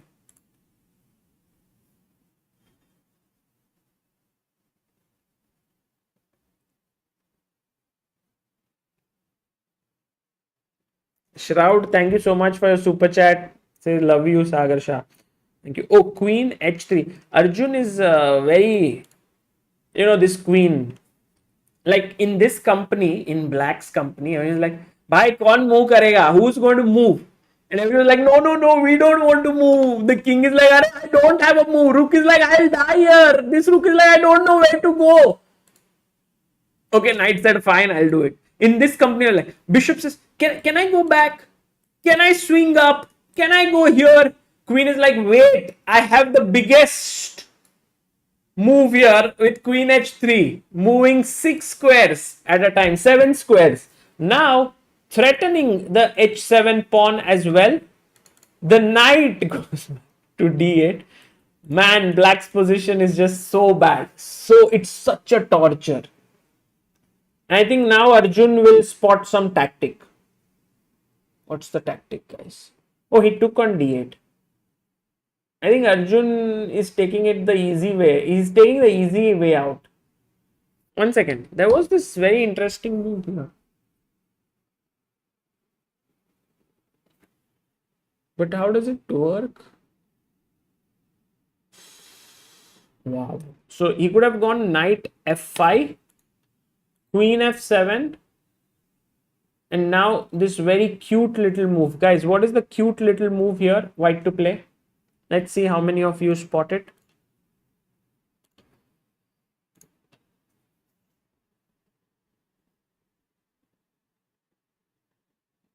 Black King lives in Mumbai. More like maybe some more populated country.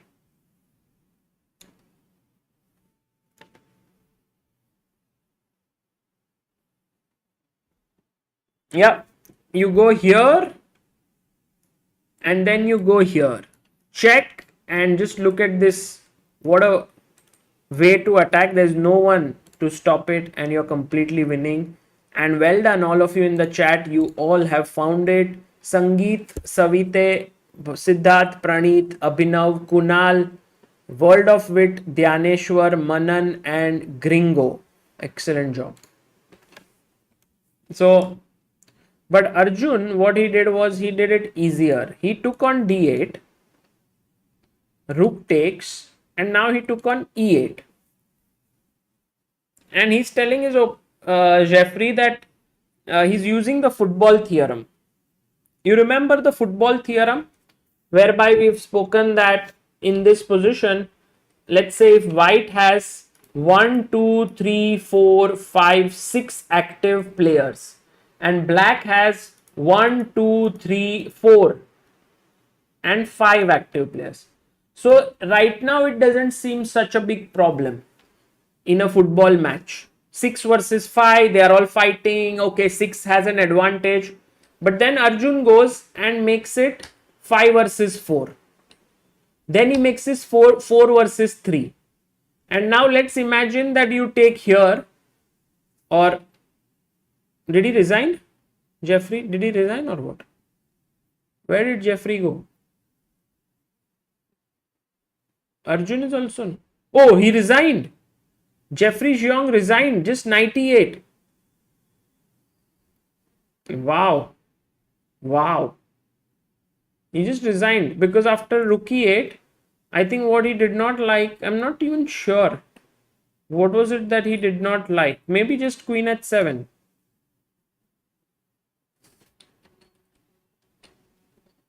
Or he had 5 seconds. Check here. Queen f6 and rook d7. This would have been easier way. If queen f7, then take rook d7, right?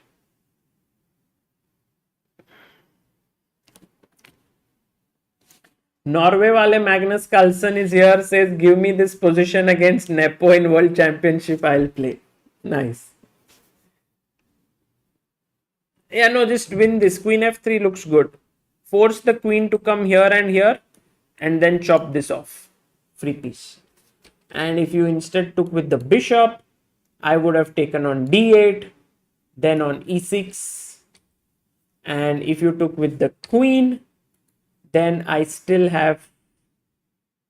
Do I have bishop e6? I think so. Bishop e6, bishop e6. This is a good one more advantage of football theorem. So we were looking at 6 versus 5, and now we are down to 2 versus 1. And when 2 versus 1 happens, because this guy is just out of the game, so it's just 2 pieces of white versus 1 piece of black, and completely winning position. So here Arjun wins. Jeffrey Jeong absolutely crushed here. Just totally game over. But I think his biggest error happened here, where he lost his sense of danger and gave this check. Because already after bishop d2 there is no going back. You have to exchange bishops because your queen is hanging, and once you take it, then queen d8 and queen to b4. Very nice. By the way, let's go and check the game of Ju Wenjun and Anish Giri, where Anish is in the driver's seat. You can see there Anish fully focused. I think one thing which a lot of players do for themselves is they have some personal goals. And I think what Anish might have as a personal goal for himself is that he doesn't want to botch up winning positions, which is tough because it's just in the nature of the game that you go wrong when you are better, or it's just easier. It's quite normal to make errors when you have a better position. But you know, with a lot of concentration, it is possible. Right now Anish has 7 minutes, and I think a very natural move is bishop d4, threatening to take. If you take with the knight, f2 would hang, and just improving the position.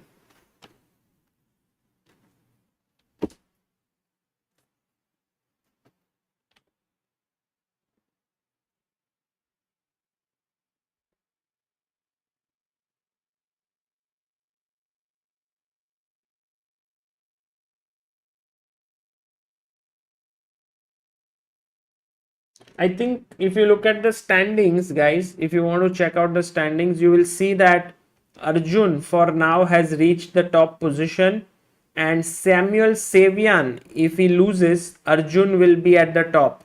So Samuel Savian, by the way, is in a difficult position against Jan Sistov Duda. Here he is a piece up, but his king is terribly exposed. And I think with just 2 minutes on the clock, this might be a very difficult position to hold. Let's get Sam Savian, who's the leader of the tournament, on the screen. There you have it, Sam Savian, and also Jan Sistov Duda, who is relentlessly attacking him. After king takes g7, Duda plays this beautiful move. Do you understand, guys, why did he push his pawn to d5? What was the reason for it?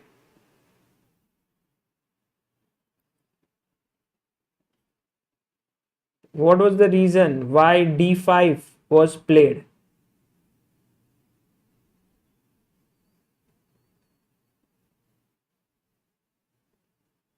Yes, he wants to play bishop b2. The diagonal of the bishop opens. Absolutely right.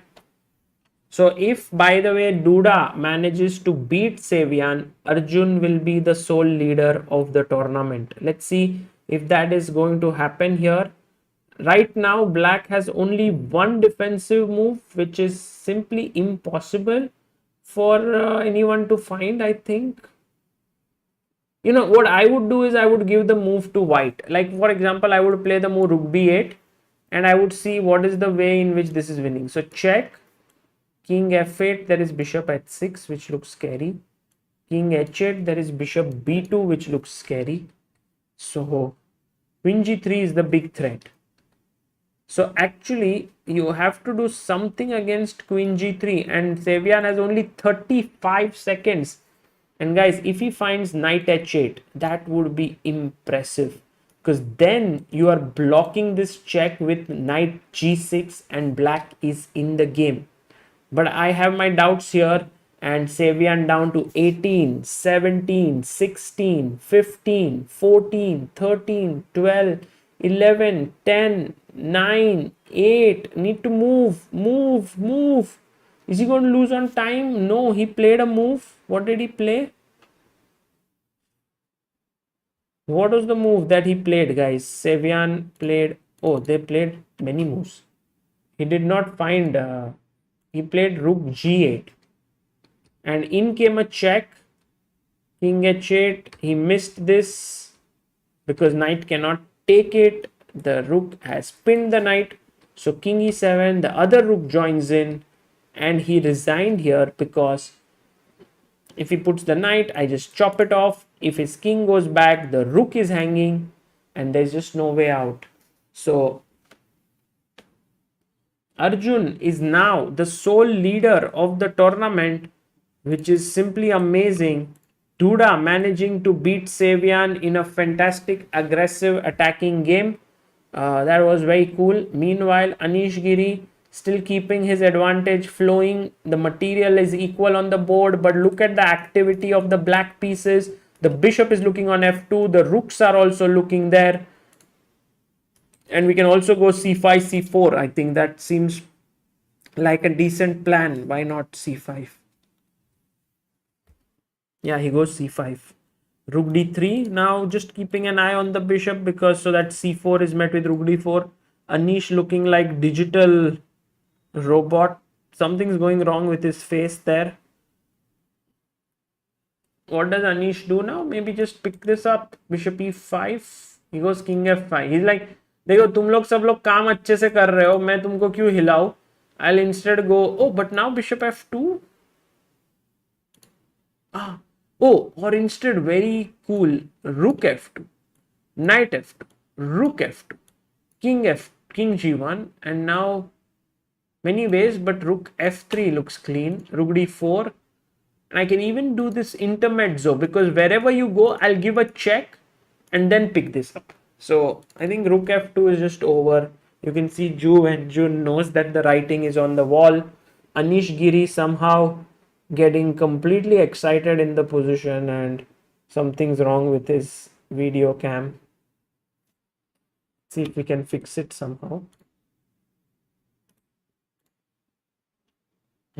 Now better.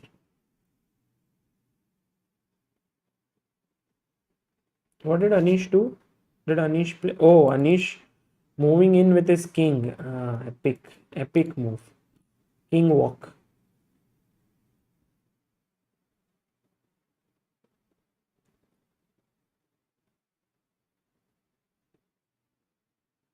No, Sarang Srivastav Rajabov has pulled off from the tournament.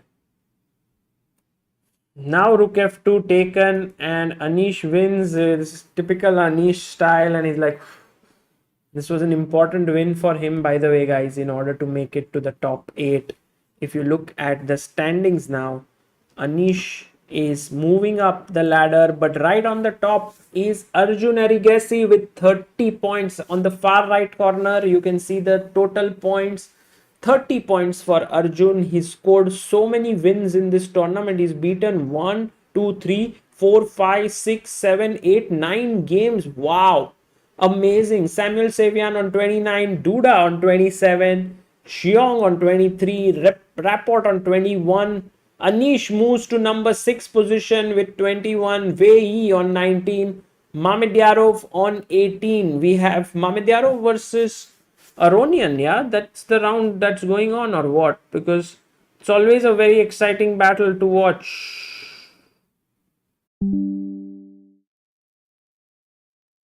Yeah, we are back, guys. Sorry for that.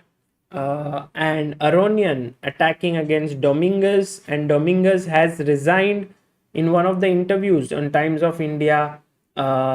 Aronian did mention that he has shifted to the US where he gets to practice with world class players like Dominguez and Fabiano Caruana.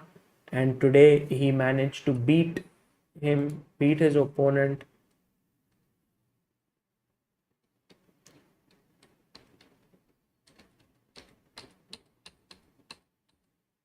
Look at this, no? Aronian's understanding. First of all, bishop c5, castles, rook e1. So knight g4, king h1. Pushing the knight away, he doesn't move it.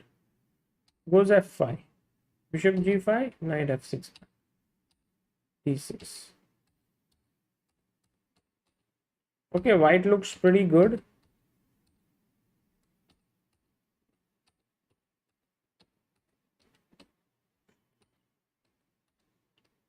White was doing pretty well. Dominguez is very strong as a player.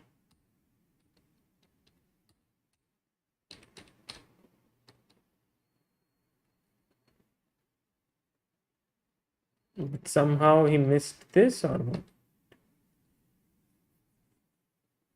Could have taken rook f3. It's typical Aronian style, yeah.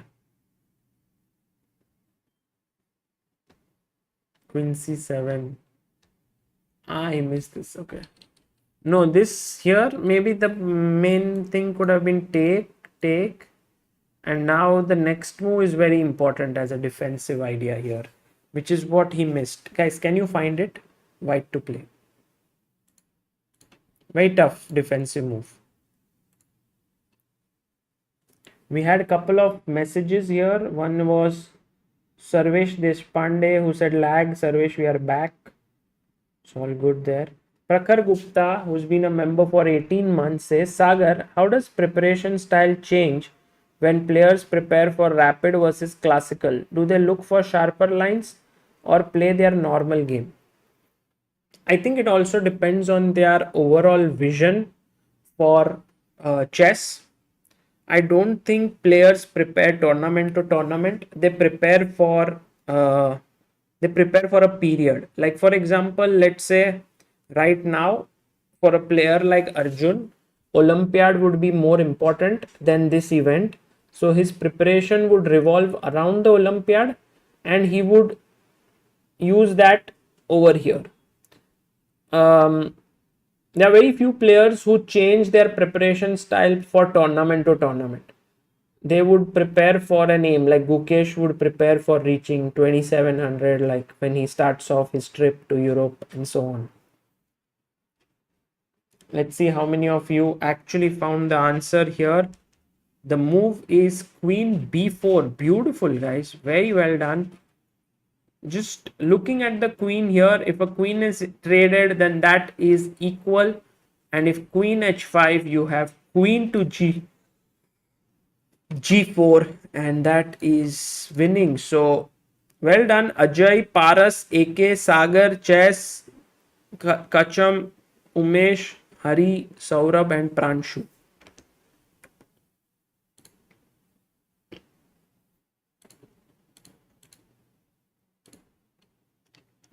I think only one game is going on for now, which is Aryan Tari versus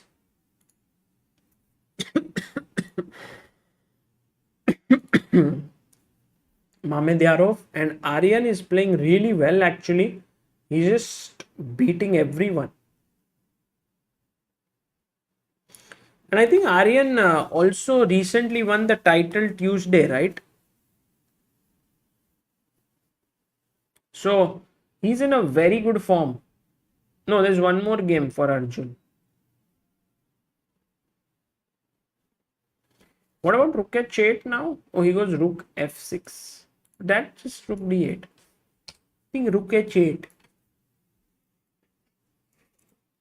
had a bigger punch, and just to show how much winning this position is for black, even if you go and a6 takes and king a7, black is still winning.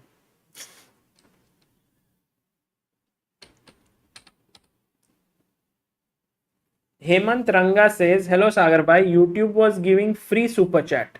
So what plays better suited than here? And as always, great coverage. Really love watching them. Oh, thank you so much, Hemant. Did you get a free super chat?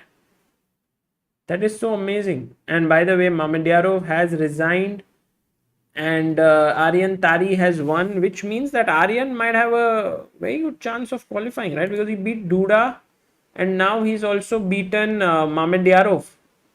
Aryan Tari, where is he? Oh, he's in number 14 position. So he's had a very rough day, perhaps. No, but I think now it should update. He's moved to number 10. He's moved to number 10. Mamedyarov losing this has reduced his chances of making it to top 8. But if look at that beautiful scene there, guys. Arjun right at the top with 30 points. And if this is the pairing, then tomorrow Arjun will take on Wei. But there will be more stuff happening today. Last round, Arjun takes on Aryan Tari now, who's in form, who's beaten so many opponents, is in a must-win situation. If Aryan wins, he has some chances of qualifying because he would move to 20 and then can fight for the 8th position. Who is Wei playing? Actually, that's an important one because Wei also has to win. Wei, Richard Rapport. Okay, that's not going to be easy. And Mamedyarov is playing Samuel Savian. Wow. So we are set for a very, very interesting round, which is going to start in 3 minutes or 4 minutes from now.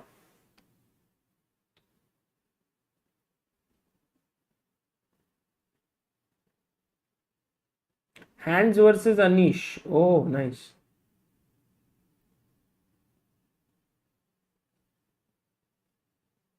Has Arjun got 3 extra points? No, Arjun actually played Rajabo and beat him.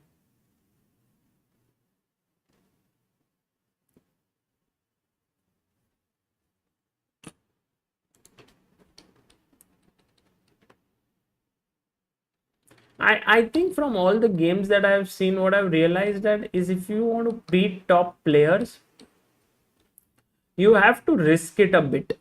You know, it's very difficult to play normal chess now. For example, let's say if I'm white, okay, and I play this and this and this and this, and then I develop my bishop here.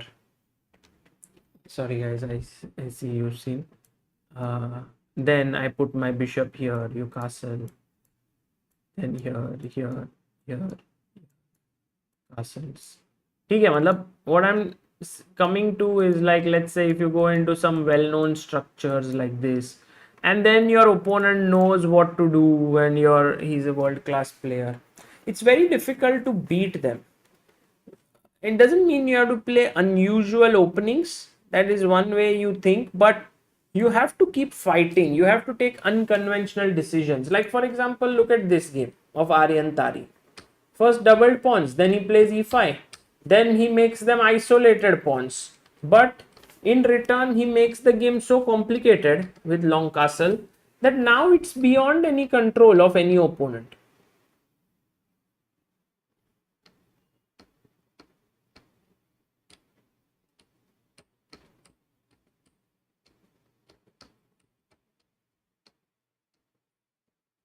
Actually, Aryan Tari's good form is a great news for Norwegian team, because playing for the Olympiad when Magnus is there and also Aryan is in good form, which means that then 2 players are doing really well. Then Norway has a decent chance, no, to finish in the top.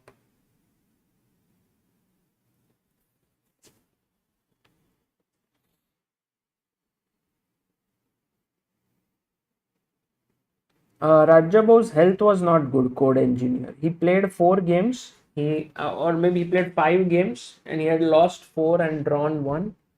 And his health, even after the candidates, during the candidates, they were not good. His health, he spoke on the stream as well. He's not gone into what exact health issues he's facing, but he did mention that he's not keeping well. And I think that's also one of the main reasons why he might not come to India, because for the Olympiad. By the way, Arjun ready to go. Just he's sitting there enjoying himself in his room. It's a very nice picture of him and his sister, I think, at the top.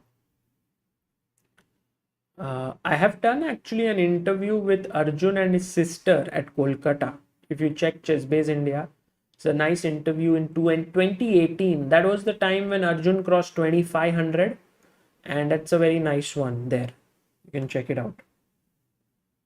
Magnus will come to Chennai. Nakamura is not playing. USA has gold medal already. I am a little bit skeptical about that. I mean, of course, they are the favorites, but you can never say.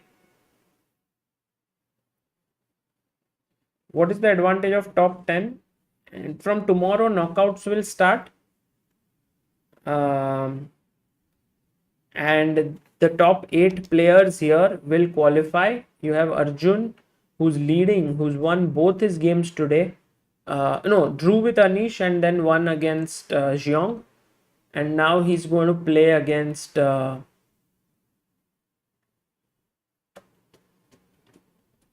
Aryan Tari, who's in form, who's just in scintillating form actually.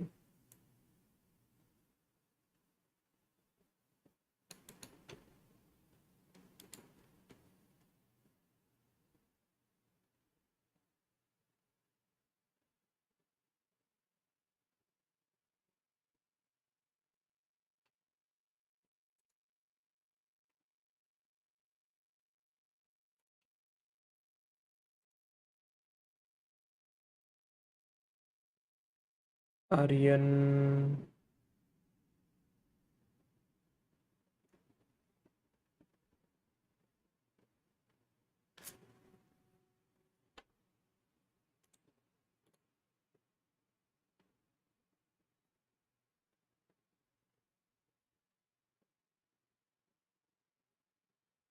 Chess Unblocked says add 30 seconds of chess-based ads. We'll give you a little break, 4 or 5 hours of commentary. So, yeah, we have prepared these ads. Actually, I should play them from time to time.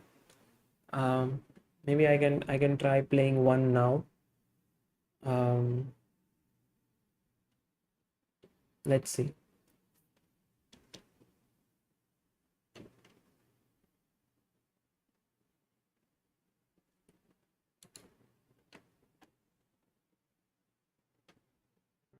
The current for your chess career. It costs you less than 5 rupees a day and it gives you access to 12 powerful features. What are these 12 features? You can play online on Play Chess. You can solve tactics on the Sack Mate feature of ChessBase account. You can watch live games every day of high class chess of the top players in the world. You have a powerful video portal with thousands of videos from top trainers like Daniel King, Lawrence Trent, Rustam Kazimjanov and many more. There's a live database game feature where you can check any games and see how many times it has been played before and also get an idea of what the trends are. There's also Fritz Online feature where you can play against an engine online. You also can learn, remember and revise your openings with the openings trainer. The My Games Cloud is a great feature where you can store your games and analysis on the cloud. Never ever will you fear a hard drive crash. You also have the players database where you get information about the players, their openings, their ratings, how they have increased, how they have fallen and so on. There's a studies database where you can check out the most beautiful studies and try to solve them. It can really help you in improving your calculation. There's a quiz feature where if you are a quiz buff, you will enjoy solving the questions that are posed to you. And finally, the ChessBase news portal where you will get updates of all the latest news across the world. The ChessBase premium account is a powerful tool that helps you overall to improve your chess and take it to the next level. Okay guys, that was the ChessBase premium account and it is very useful overall. You can check out the link in the description. It is available for a year as well as for 3 months and you can start using it. The games are about to begin and actually they just started. Arjun playing with the black pieces goes for the Sicilian against Aryan Tari. Knight f3, d6, bishop b5, bishop d7. Okay, takes, c4. Knight c6, I think. Knight f6. Ah, he will play g6. G6 now. No, he was knight c6. Takes, knight takes, g6.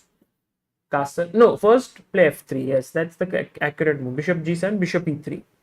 Castle. No, queen d. Yeah, castles. a6. How much of this is Arjun's prep? Knight b3. Wow. Is this also prep from Aryan Tari?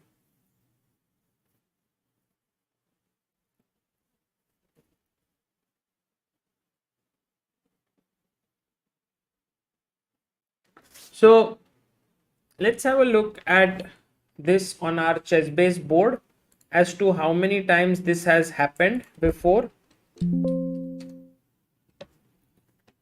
Uh, e4, c5, knight f3, d6, c4, knight c6, d4, takes, knight f6, knight c3, g6, f3, bishop g7, bishop e3, castles. So this has been seen in 2400 games, 2487. Arjun goes a6, which is 871 games, useful move. And now knight b3 played very quickly is played only in 7 games, but recently we saw that being played in Anand versus MVL. Okay, interesting. So Aryan Tari kept that in mind, Anand's move against MVL, because the main move here was a4. There was also queen d3. But I think this is the way in which these top players prepare. And I really want you guys to also, all those who are very serious about chess and who want to improve, I would say that get yourself chess base 16 and then look at these top level games. Keep a database in which these new ideas are collected and then try to keep on updating them. That will really be useful. So MVL had gone e6, but Arjun goes rook f d8, queen e2, and rook a b8. Okay, Arjun is angling for b5 break. Shashank says after bishop b5 check, what's the difference between nd7 and bishop d7? Which one would you recommend for players of 1400 to 1500 strength? So after bishop b5 check, if you want to fight for a complicated position or a complex game, play knight d7.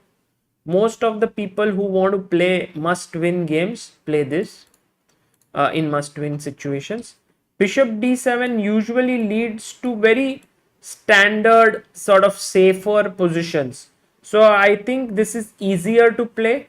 More than rating, I would say it depends a lot on the type of player you are. If you like to play simple chess like this, go for bd7. If you like complicated positions, then knight d7 might be a good way to play.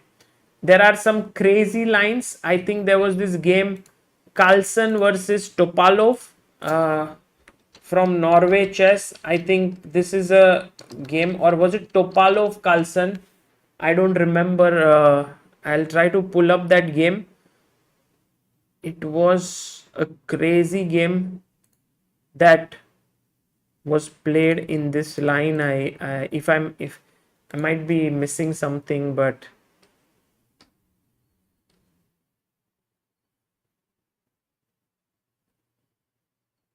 I'm just trying to see if I can find that game, but maybe it's not so easy for me to check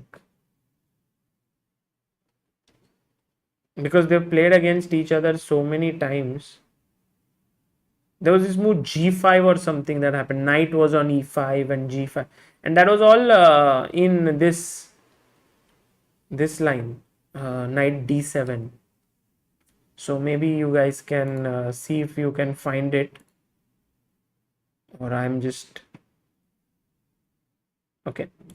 Let's go to the game between where it has and right now headed. After rook f d1, queen e8 was played. He dropped his queen back to e8.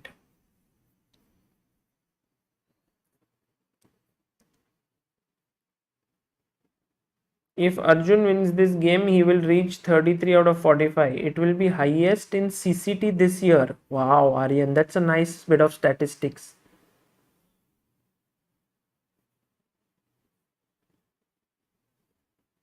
Shivam Kumar says, Sagar bhai, do you think India B team has a chance of winning a medal in the Olympiad considering the current form of these youngsters? I think so. But Arjun is playing in A team, right? And the way Arjun is playing, and if he is able to keep. Also, I do think that rapid and classical are just different kinds of formats. It's like if you liken it to cricket, it's like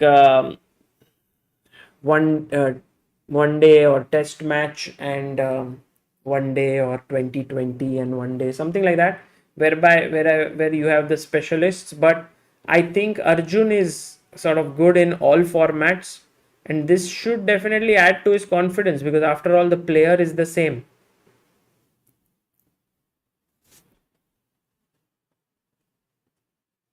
Why don't we add another camera of Anish here and also of Hans Niemann? That's a very interesting game that is going on. You can see here Hans Niemann looks completely on a tilt. He has played an opening which Anish, I mean, h6. Okay, knight g4. Hans is like, I need to play for a win. I don't think Anish would have repeated. h5.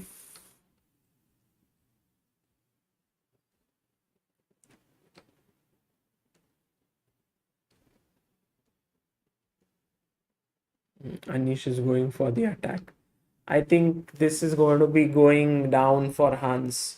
And Anish might not finish he might finish at number 5 or something in this.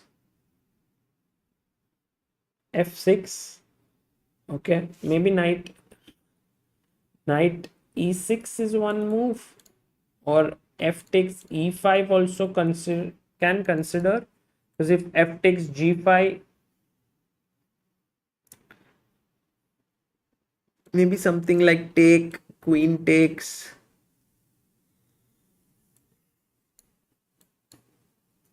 knight b5. This looks good.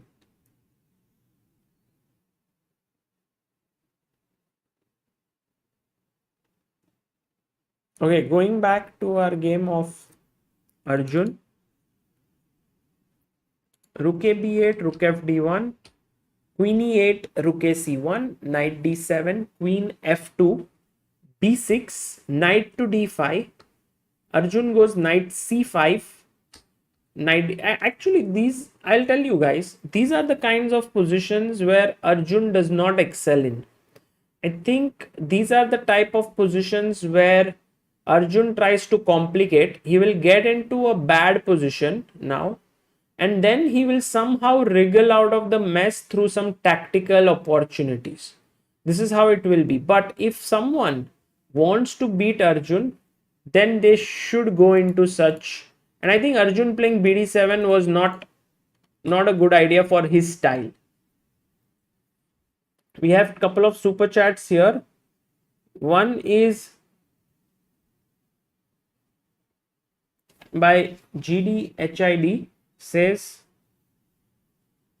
Sagar bhai, can you please make a video on how to prepare an opening and find novelties for playing in OTB? I think if you type how to prepare chess openings, Chess Base India, you will find videos on it. I think I've already done some work on it. Sahil Bhosle, thank you so much for your super chat.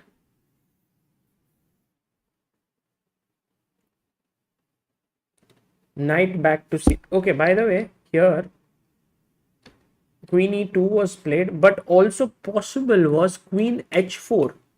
Looking here, and then this and this. So even if I go e6, there is knight e7 and knight c6 is not there. but maybe knight f6 is strong, winning the bishop pair. So maybe Aryan had to find this move queen h4, but he went queen e2. Arjun pushed the knight back, knight c3, and now this is the position.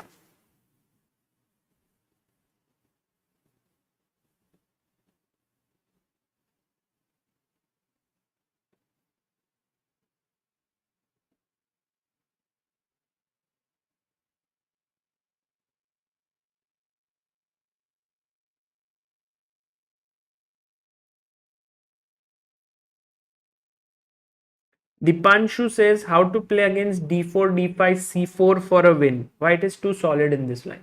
So Dipanshu, there is two ways to approach any opening. One is that you want to surprise your opponent as soon as possible. At lower levels, this is the way in which you want to do things because you just feel more confident that opponent will not be well prepared. But the other way is to just play solidly d4, d5, c4, e6. Go knight f6, put bishop on e7, castles, and just play simple chess. By the way, has Anish already won his game? My god. Look at Anish. He's just completely. After this fe5 happened, fg5, Anish took on f8, king f8, bishop g5, bishop g7, check, king e8, and e6. Resigns. Resigned by Hans. Wow. Anish Giri winning this. Amazing.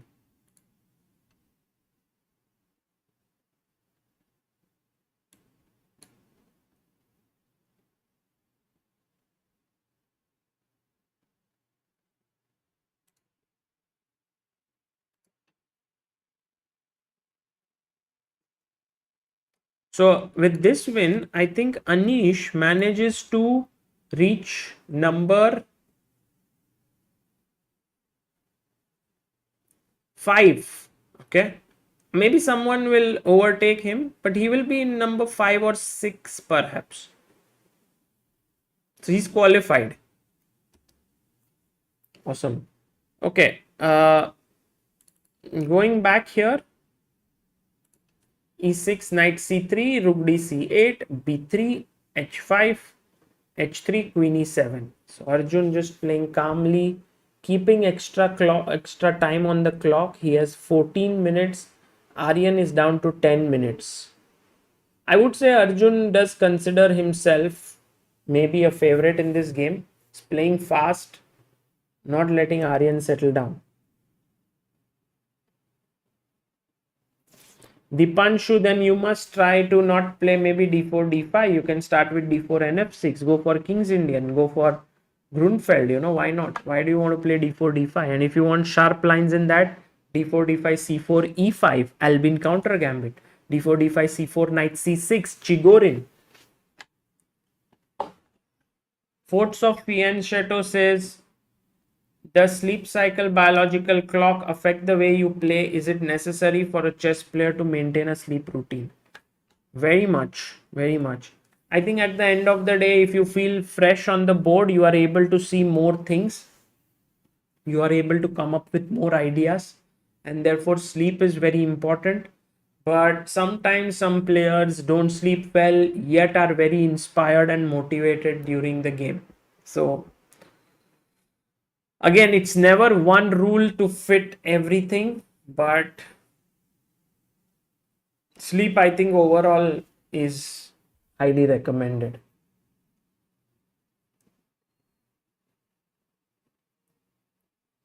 विवस्वन Damle से सागर भाई परवा CA फायनलचा result आहे. पास झालो तर व्हीडी versus एजीला येणार. Also may be for olympiad. Very nice Vivaswan. Please do. I'm sure Arjun will continue playing till that point and we will be commentating. So please do let us know what your result would be, and would be very happy if you are able to clear it.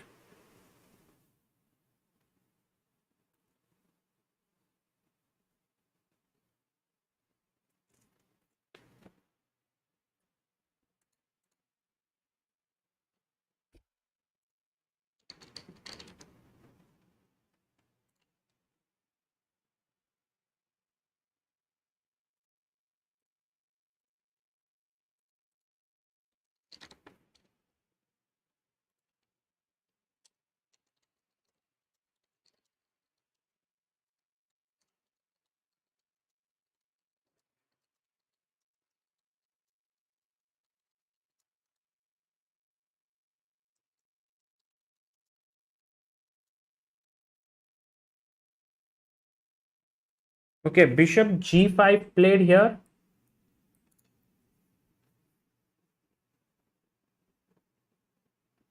What did Anish Giri tweet?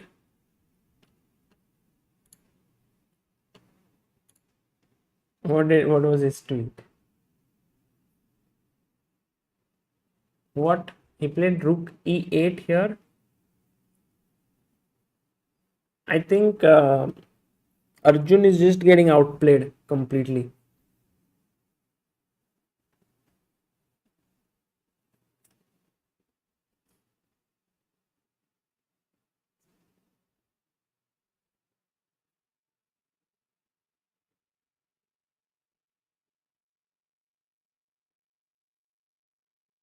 Uh, what was the Anish tweet?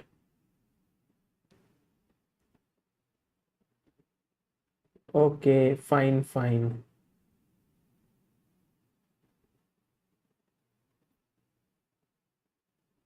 If this tweet gets 5,000 likes, I'm going to ask Champions Tour organizer if I please can stop posting the daily pairings graphics. I have to first download it, then upload it, and then nobody likes it anyway. Okay, at least 1,000. Guys, you can go and like it. But anyway, I don't think, I think Anish should do it, yeah? What's the big deal? Rook e8, bishop e3, maybe b4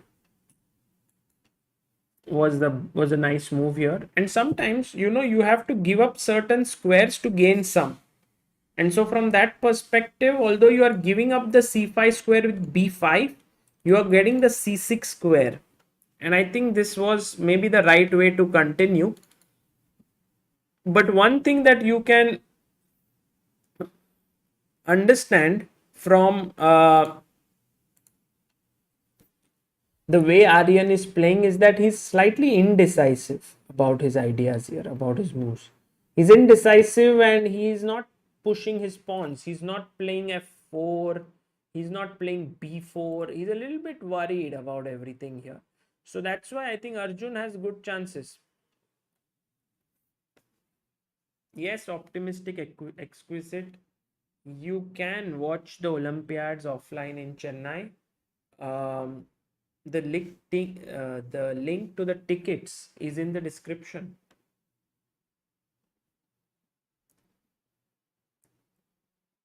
Manan Shah, Sagar bhai stuck at 800. How to improve from this stage? Stuck very long in this. Manan, after this is done, you can send your ID and we can look at a few games and then I'll suggest. Okay, Rook BC8 played for now. My voice has suddenly become low, huh?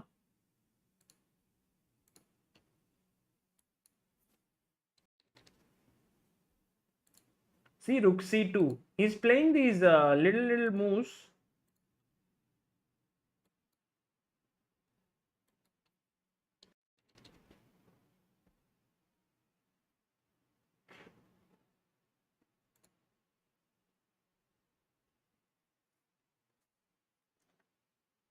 And let's see now. Rook C2. Okay, Arjun goes Queen E7. Just moving around. But Aryan in a must win. He has to win. So he's not going to draw this. Maybe now Rook C D2. Putting pressure on D6. Queen D2. Yeah, I also think Arjun will be able to kind of be better ready for the complications. Also, time wise, if you see, he has built up nearly 7 minutes of lead.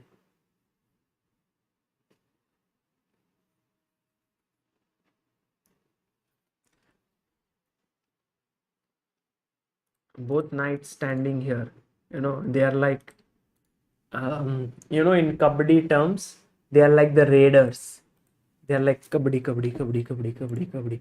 And then you lure white pieces ahead. Like, for example, let's say king h7, kabaddi, kabaddi, kabaddi, kabaddi, f4. And they are like, "Achha, chalo, chalo, chalo, wapas jayenge.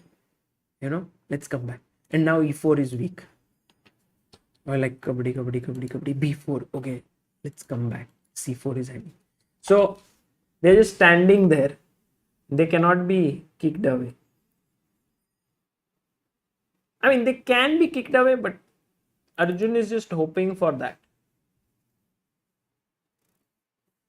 What is his plan now? What is Arjun thinking? Is he planning for some tactics with Queen H4, Bishop G5, Knight F3? Something on those lines.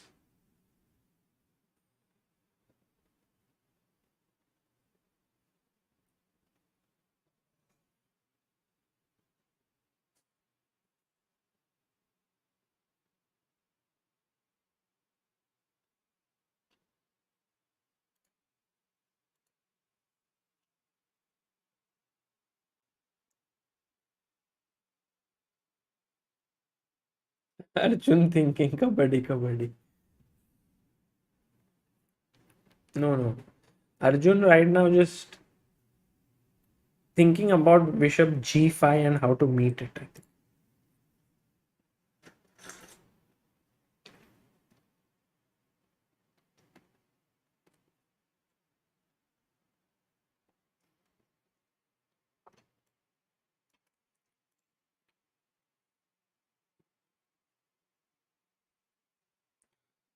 Also, you would be a little bit tensed of knight e2 and queen d6 pawn is hanging. See, Arjun went bishop f6. I told you he was afraid of bishop here.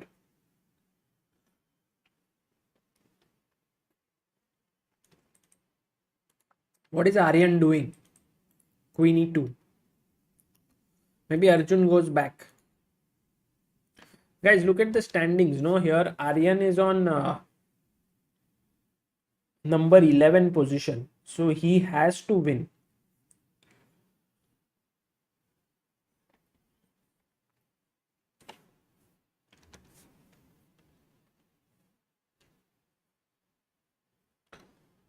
Chess Unblocked says I was thinking of this idea. Possible. It's a little bit elaborate, but yeah, Bishop G7 back. F4. Let's go. Let's go. Let's go. थोड़ा मजा आया ना कबड्डी कबड्डी कबड्डी कबड्डी कबड्डी थोड़ा आया अब वापस जाएंगे let's go back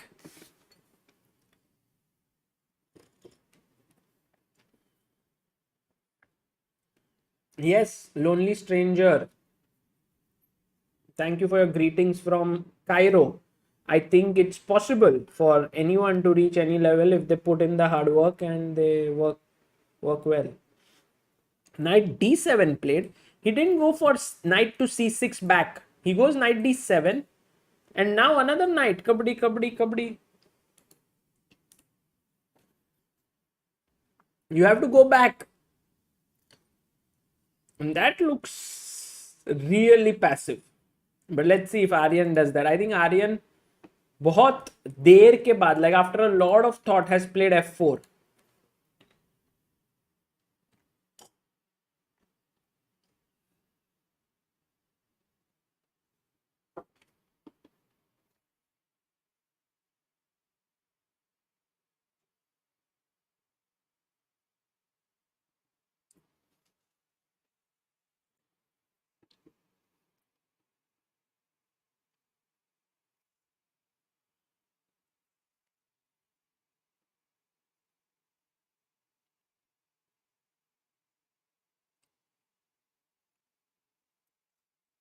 Four.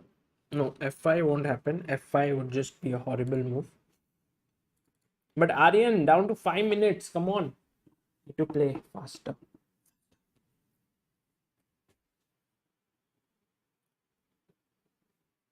Knight to f3 he plays. Okay. Hey, guys. Greedy Arjun is definitely taking this. He's definitely going for it. Greedy Arjun, what do you think he will play, guys?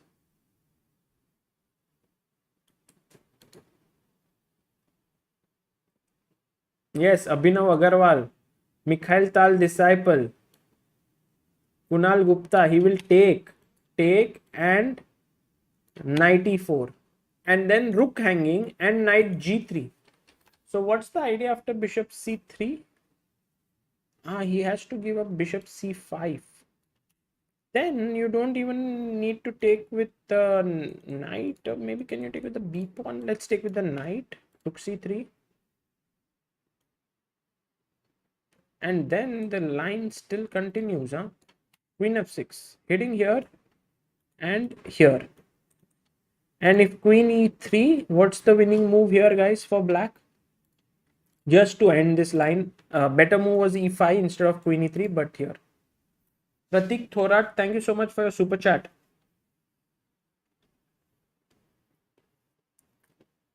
Nilesh says, can I come in top 10 if I am unrated? Nilesh, that will depend on how well you play on that day, right? I think you can even win the tournament if you play well. There's no limit to what can be achieved. Knight e4, fantastic. Shreyas, Dhruv, Shriram, Jeffin, Parth, Dhanwani, Saumya, Nimbus, Raghav, just do it, Arith. Takes. Knight e4, if queen e4, queen c3. Otherwise, knight g3 is also in the air. Just you lose a free pawn here. So, better is after queen f6 to play e5. But after take white is better. You take f4. And once again, careful, because if you take here, I have knight e4 still attacking here and here. So I think fireworks are going to happen. By the way, this happened here. Take on c3. He took on c5, knight c5, rook c3, and now b5 by Arjun. He did not go for queen f6 move. Okay.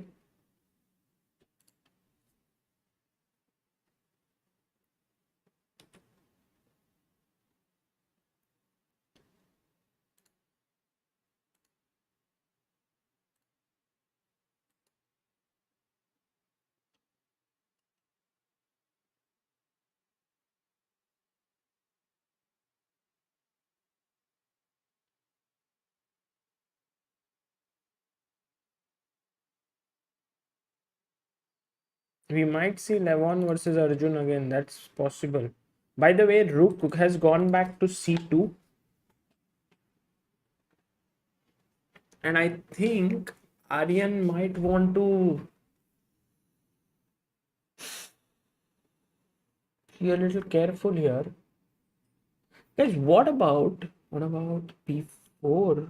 Goes queen b7. Arjun finds the best move, putting pressure on e4. Wow.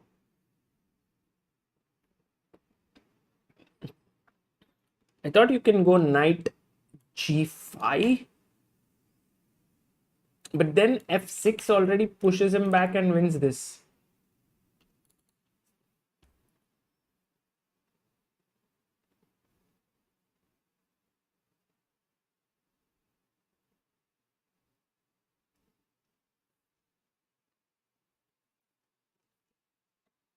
Queen b7. Let's go. How does white continue?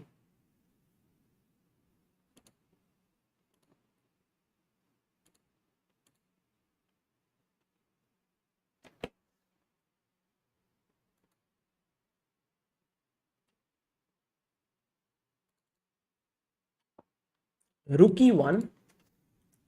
Defends here. And now Arjun. Will he play it? I don't think so. No, I was thinking of d5. ed, queen e8, rook e8, rook e8, queen king g7, cd, queen d5. Who's better here? Difficult to say. But rook e1 has been played. I think d5 he won't do. This is too much difficult. Objectively, that was equal, but I think for Arjun, maybe the most natural move that I feel. Okay, I want to go b4, a5, a4, but I think it's slow. And the problem is that d6 is very weak. Like rook d2. And so this tension here, I don't want to release it. So after rook e1, he goes knight d7. Aryan takes on b5. Rook c2, queen c2. AB quit d3. Okay, he's looking here, and I think now Arjun can go knight f6, put pressure here. I think this is typical Arjun play, yeah? Or knight c5. Take here, I'll take here. My first thought, and I think guys, this is something which you all have to work on your sort of mental thing. When an opponent attacks, what do you do first? Do you first try to defend it, or do you first think of, oh, this is weak, let me go and attack here? You know, what is the thing that you do first? And maybe that is an important thing in order to become a good player, that you perhaps look at first counter attacking options, knight c5 or maybe knight f6 here. It's a nice move. By the way, Aryan has 3 minutes 51, black has 7.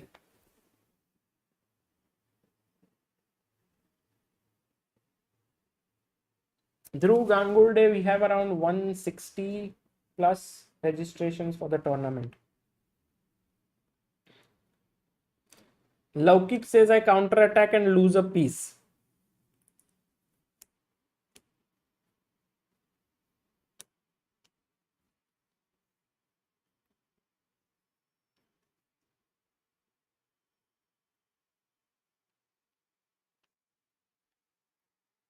EVTS, yes, ChessBase works on Mac, but you have to sort of install Windows on into it.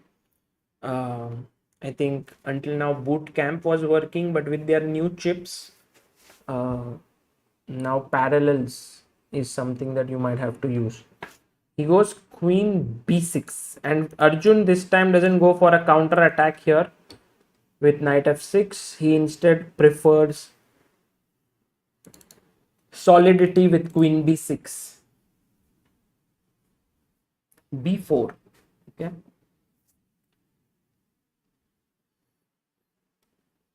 What? Maybe he wanted to stop b4. But what if he had gone rook d1? I think Arjun would have played knight f6. If you take here, I take, you take. With your rook, I take knight e4. b4 knight f6 looks really, I think this is a good move. But with knight on f6, my only worry is that white will put his knight on g5 and put pressure here, but actually black can then do d5. If you take, I take with the knight, and if you go e5, then now maybe a very interesting way to continue is knight e4, knight e4, d4, queen e4.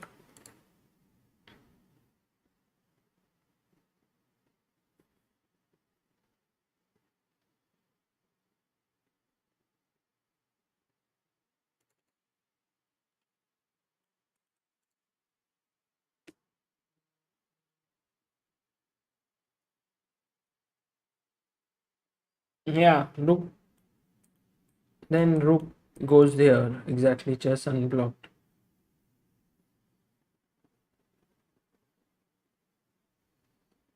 Arjun also burning his time here. He's down to 5 minutes 20 seconds. Opponent has 3 minutes 19 seconds. Knight f6. Arjun plays a good move here. Like suddenly his position getting stronger and stronger now.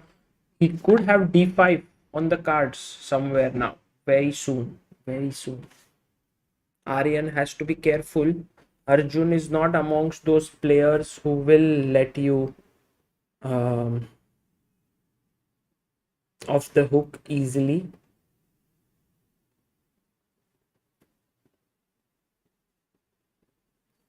And Aryan goes queen c3, and now e5 played. Okay. Interesting. Guys, what's the plan if I take, you take, and I take? What is the move that he's thinking of? I think he's just planning. Let's see, guys, what do you come up with?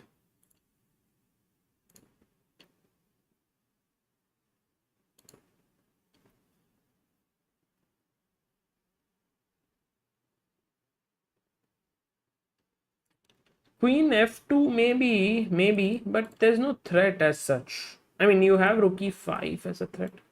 So queen f2, maybe knight d3. So actually not a bad idea to play queen f2. The right move here is queen f2, but also queen e6, very good, and also queen d6, very good. So just trying to hit the knight, and knight moves, you take on e4. By the way, he's taken and played queen d2, and he's looking to enter to g5. Enter on g5. Maybe king g7 is a typical Arjun move. Typical. I would be surprised if he plays anything else. Maybe queen c6 is also possible, but king g7. Just keeping things together. Let's see if Arjun makes the move.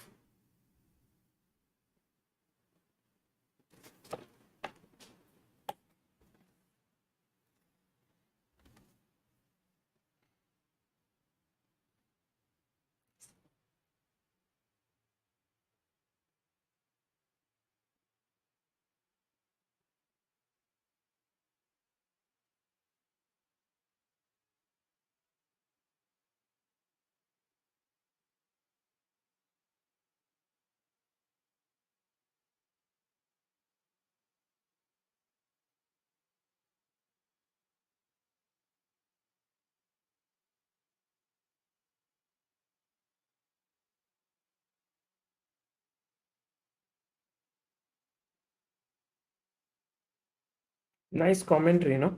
You don't say anything, you just wait. You just say Arjun will play this move and then wait till Arjun actually plays his move.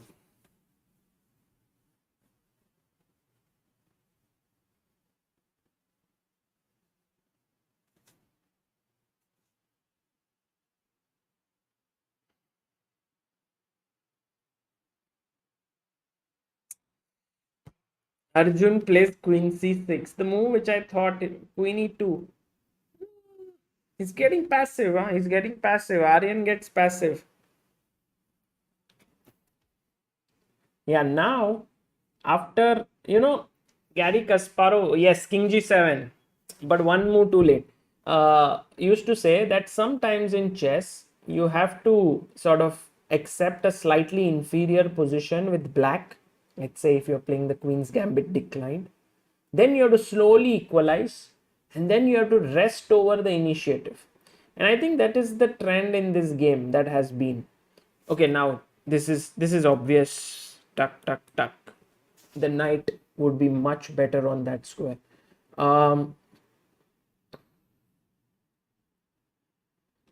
Arjun started off with an inferior position, then he slowly equalized, and now I think he will take over this game.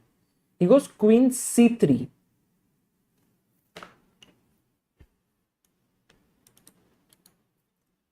Okay, but a pawn is hanging here on b5. Will Aryan take it? Aryan is down to 2 minutes on the clock. Arjun has 3 minutes 39 seconds. He takes the pawn on b5. Now Arjun takes the pawn on a3.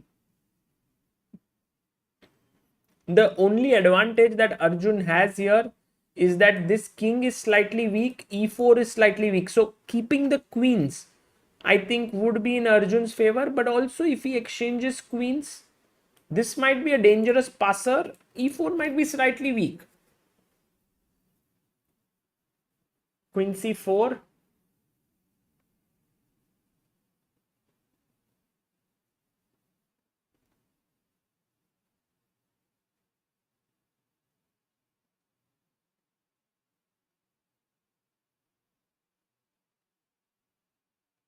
Queen a8, many of you are suggesting, keeping an eye here. Possible.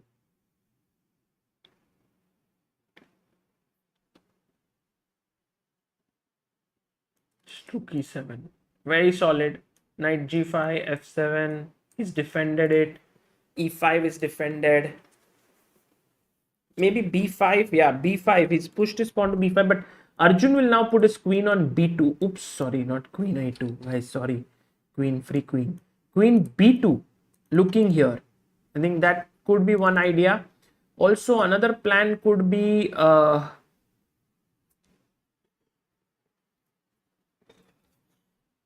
what else? Knight d7, knight b6 could be one plan. But I think if you want to avoid the rook going behind the passer, queen b2 seems like your move. Yes, Aryan might go wrong because of less time on hand.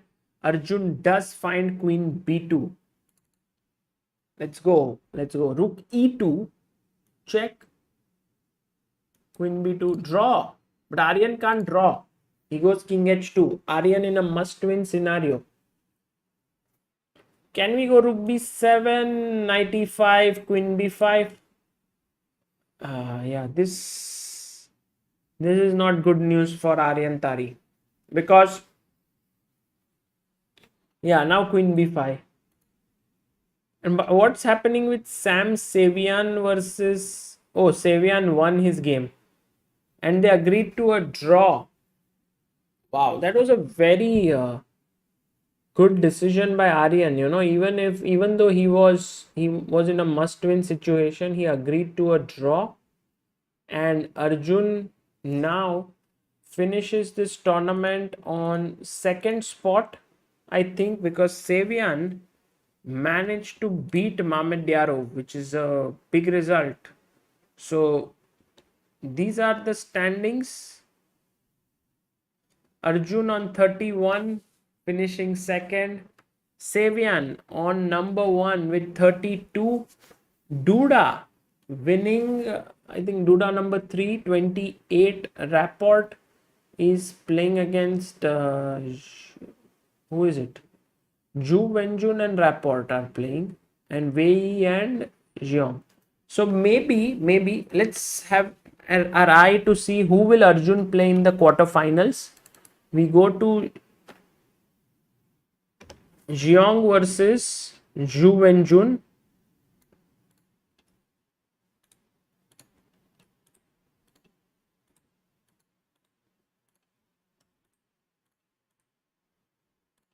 Yeah, so these are the 4 players still playing. Jeffrey Jiang seems to be able, maybe Zhu Wenjun is a pawn up. Should be a draw. Jeffrey has 6 minutes.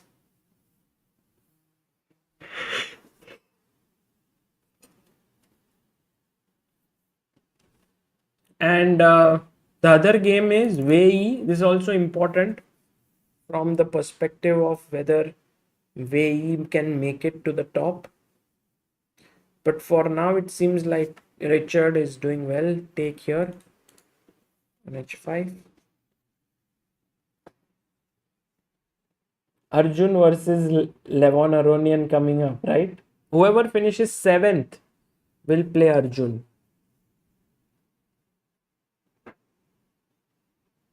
f5.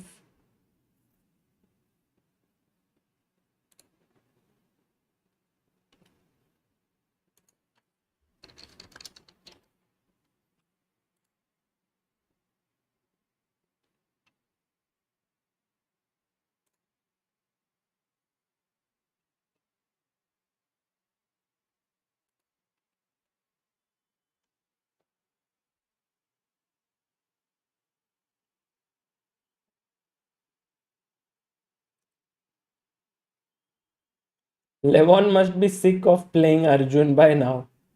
Let's see. But first, I don't know if that's going to happen. This might end in a draw. So quickly, let's go and check the game of Zhu Wenjun and Jeffrey Xiong.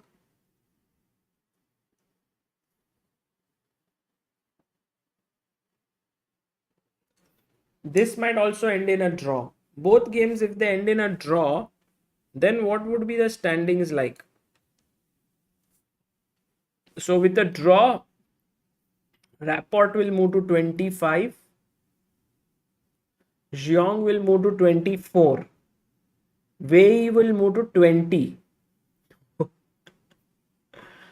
हाँ ना, तो फिर हो गया ना. Arjun versus Levon is fixed. Savian versus Wei. I think Wei is also He's already 8th, no matter what happens. Unless Wei wins and then he manages to surpass Levon. But I think Wei winning is very unlikely. Actually, he's losing. In fact, he's even losing here. He had to go knight d3.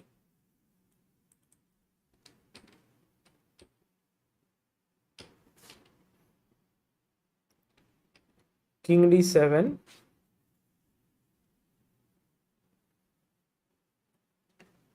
Arjun versus Levon tomorrow, guys. And that too, 4 games.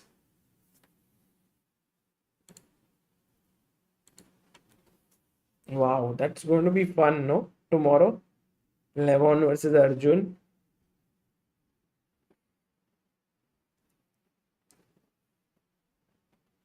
Ju Wenjun and Jeffrey Xiong, what happened? Draw. Draw. Okay. Meanwhile, Richard Rapport on course to victory.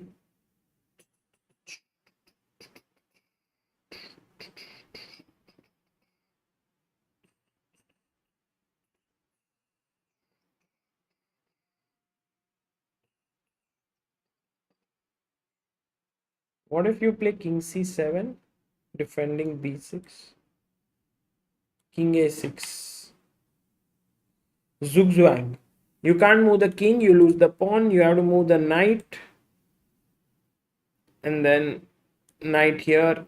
Again, you can't move the knight, king, so you have to move the knight, then knight comes in. Okay, nice. This is what has happened. King A6, nice.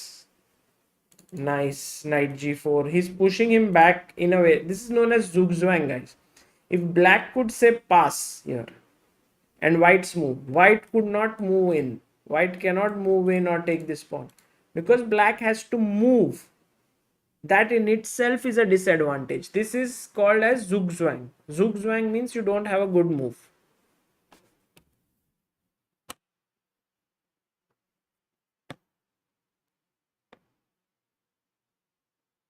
Lineup for tomorrow. Savian versus Wei, Arjun versus Levon, says Shashank. Duda versus AG, Rapport versus Xiong. Nice. No, of course, the match of the quarters is Arjun versus Levon, for sure. I mean, there's no other. They have a nice history. Everything's just perfect. Now, knight G5. No, knight G5, knight H8.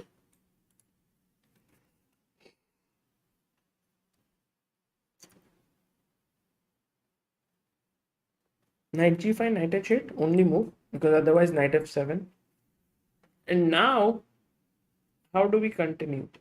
I think knight E6, check, king here, and then pick this up. Yeah, knight E6 check should win.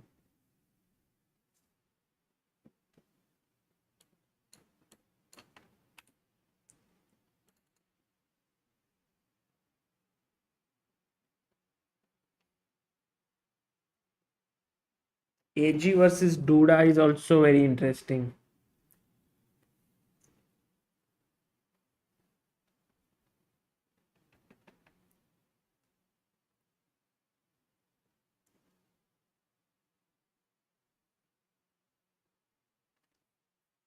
He goes king b5.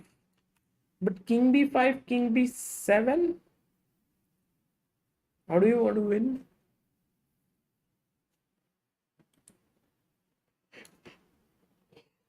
No, why didn't he play king b7?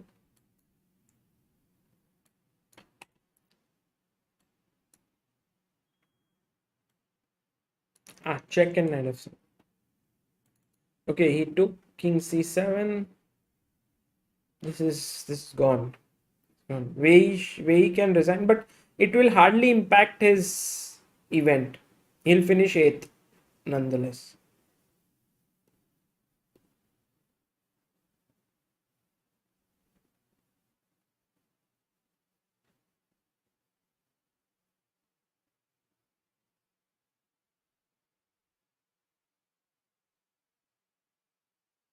94.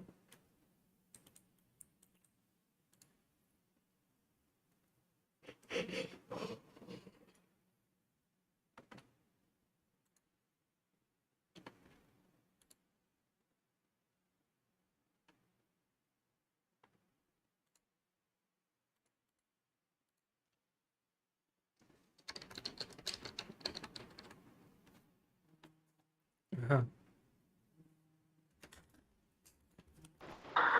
Hello.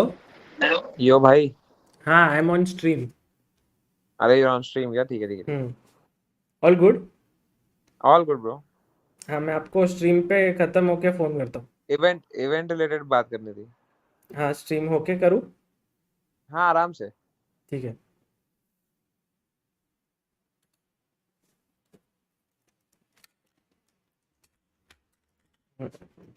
Before Samay could say something, I told him I'm on stream. He used to earlier tell me, Sagar bhai, I'm on stream, please don't say anything जिससे career खत्म हो जाए किसी का.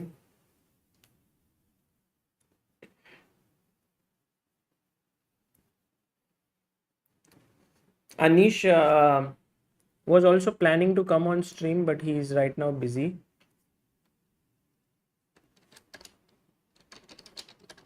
He has said, meanwhile, my regards to chat. So, all the regards to you.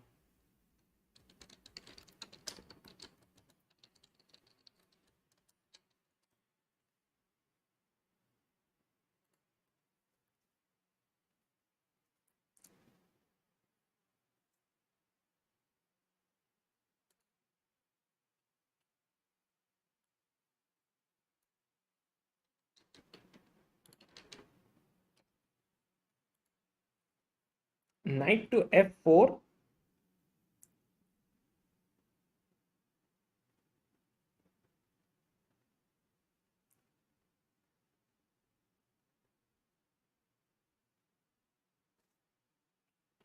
And now take this pawn. But how do you win? Let's say king d6, king g7, king e7, king h7, d6, king g7, d7, knight f7.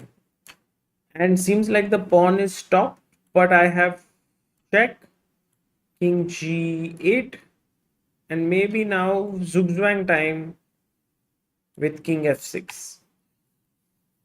No moves for the king. Knight moves I queen. So that's how this can win. No, I don't think it will be a draw. This is quite simple for Ricard. Ricard.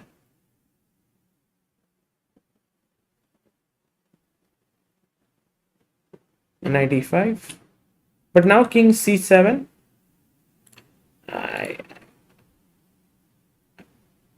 You have to be careful, huh? King c7, knight. You can go king g7. So this knight takes care of that. Okay. So let's say I go king e8, king g7, d6, king h7, knight d3, d7. Nice.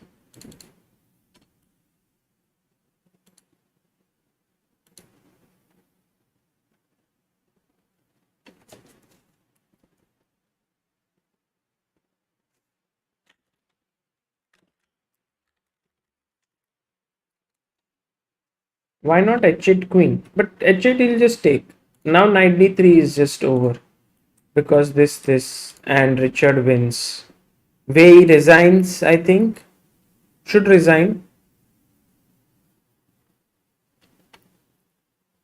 Yeah. And so all the games have been completed now. And it's time to look at the standings. We have Savian taking on Wei. Arjun taking on Levon. Duda taking on Anish. And Rapport taking on Xiong. So, what an exciting quarterfinals lineup. Savian very unexpectedly winning the preliminaries. Okay, maybe he, in terms of favorites. Maybe he's a small favorite against Wei, the way he has played here. Arjun Aronian, I would say, is a very well matched game. No? Well matched battle. And Duda versus Anish. Tough to say. Tough to say. Again, well matched. Rapport Jeong, I think Rapport maybe small favorite there. What do you think? Shakriyar Mamedyarov missing out. So does Aryan Tari. In fact, if Aryan would have won, he would have made it.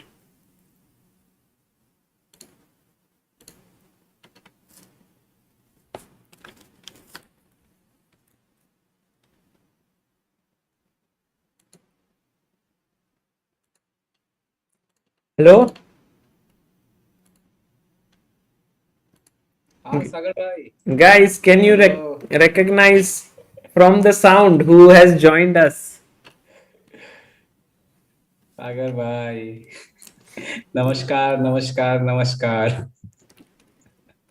People can actually they saw your small image also, Niklesh. So I think they got it. How? 1 second.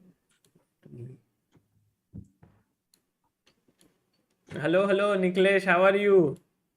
I'm good, bhai. How are you? You are looking like you are not in Bhopal. Yes, I'm not in Bhopal, but I'm the place which started from B. You are in Which, Barcelona. yes, I'm in Barcelona. कैसा चल रहा है Niklesh? Barcelona कैसा है? Barcelona हमेशा की तरह बहुत अच्छा है भाई. बार्सिलोना में तो तुम्हारा your love story began from Barcelona, right? हाँ, इसीलिए तो मैं आया ना. 5 साल हो गए हमारी लव स्टोरी को. अरे तो हम वहां भी गए जिस टूर्नामेंट में हम मिले थे पहले. बारबेरा. और यस, बारबेरा. अभी बारबेरा कल खत्म हुआ, आज सेंट मार्टी शुरू हुआ. हाँ. तो बारबेरा मैंने खेला, सेंट मार्टी एनजी खेल रही, और श्रेष्ठ दोनों खेल रहे हैं. श्रेष्ठ कहाँ है? अभी सोया वो. अच्छा. जाके. सो एनजी इज प्लेइंग क्या अभी? अभी एनजी playing. She played first, she beat someone from France first round. आज सेकंड राउंड है. नो, फर्स्ट राउंड अभी खत्म ही हुआ, वापस आए थोड़ी देर अच्छा. पहले इन लोग. अच्छा, तो तुम भी जाते हो उधर उनको छोड़ने, लाइक एनजी को छोड़ने? नो, मैंने आज क्या किया कि I went before in morning to search how to go best way from here. So I'm near the La Sagrera. I think you stay nearby there. Yes. So Saint Martin is very near second tournament. So they have to take one bus, and bus is going to stop you in front of the tournament hall. So it's good. अच्छा. So but okay, yes, we are going sometimes together also before the round, and then I have to come back. It means in last tournament NG has to come back. Now I have to come back. But Niklesh, we want to see a home tour of. Is it like a Airbnb or? It's Airbnb. Okay. If everyone is ready, because I have son, so you have to forgive me for because not all the places are clean, and I will show you how much, because I'm not in mobile, na.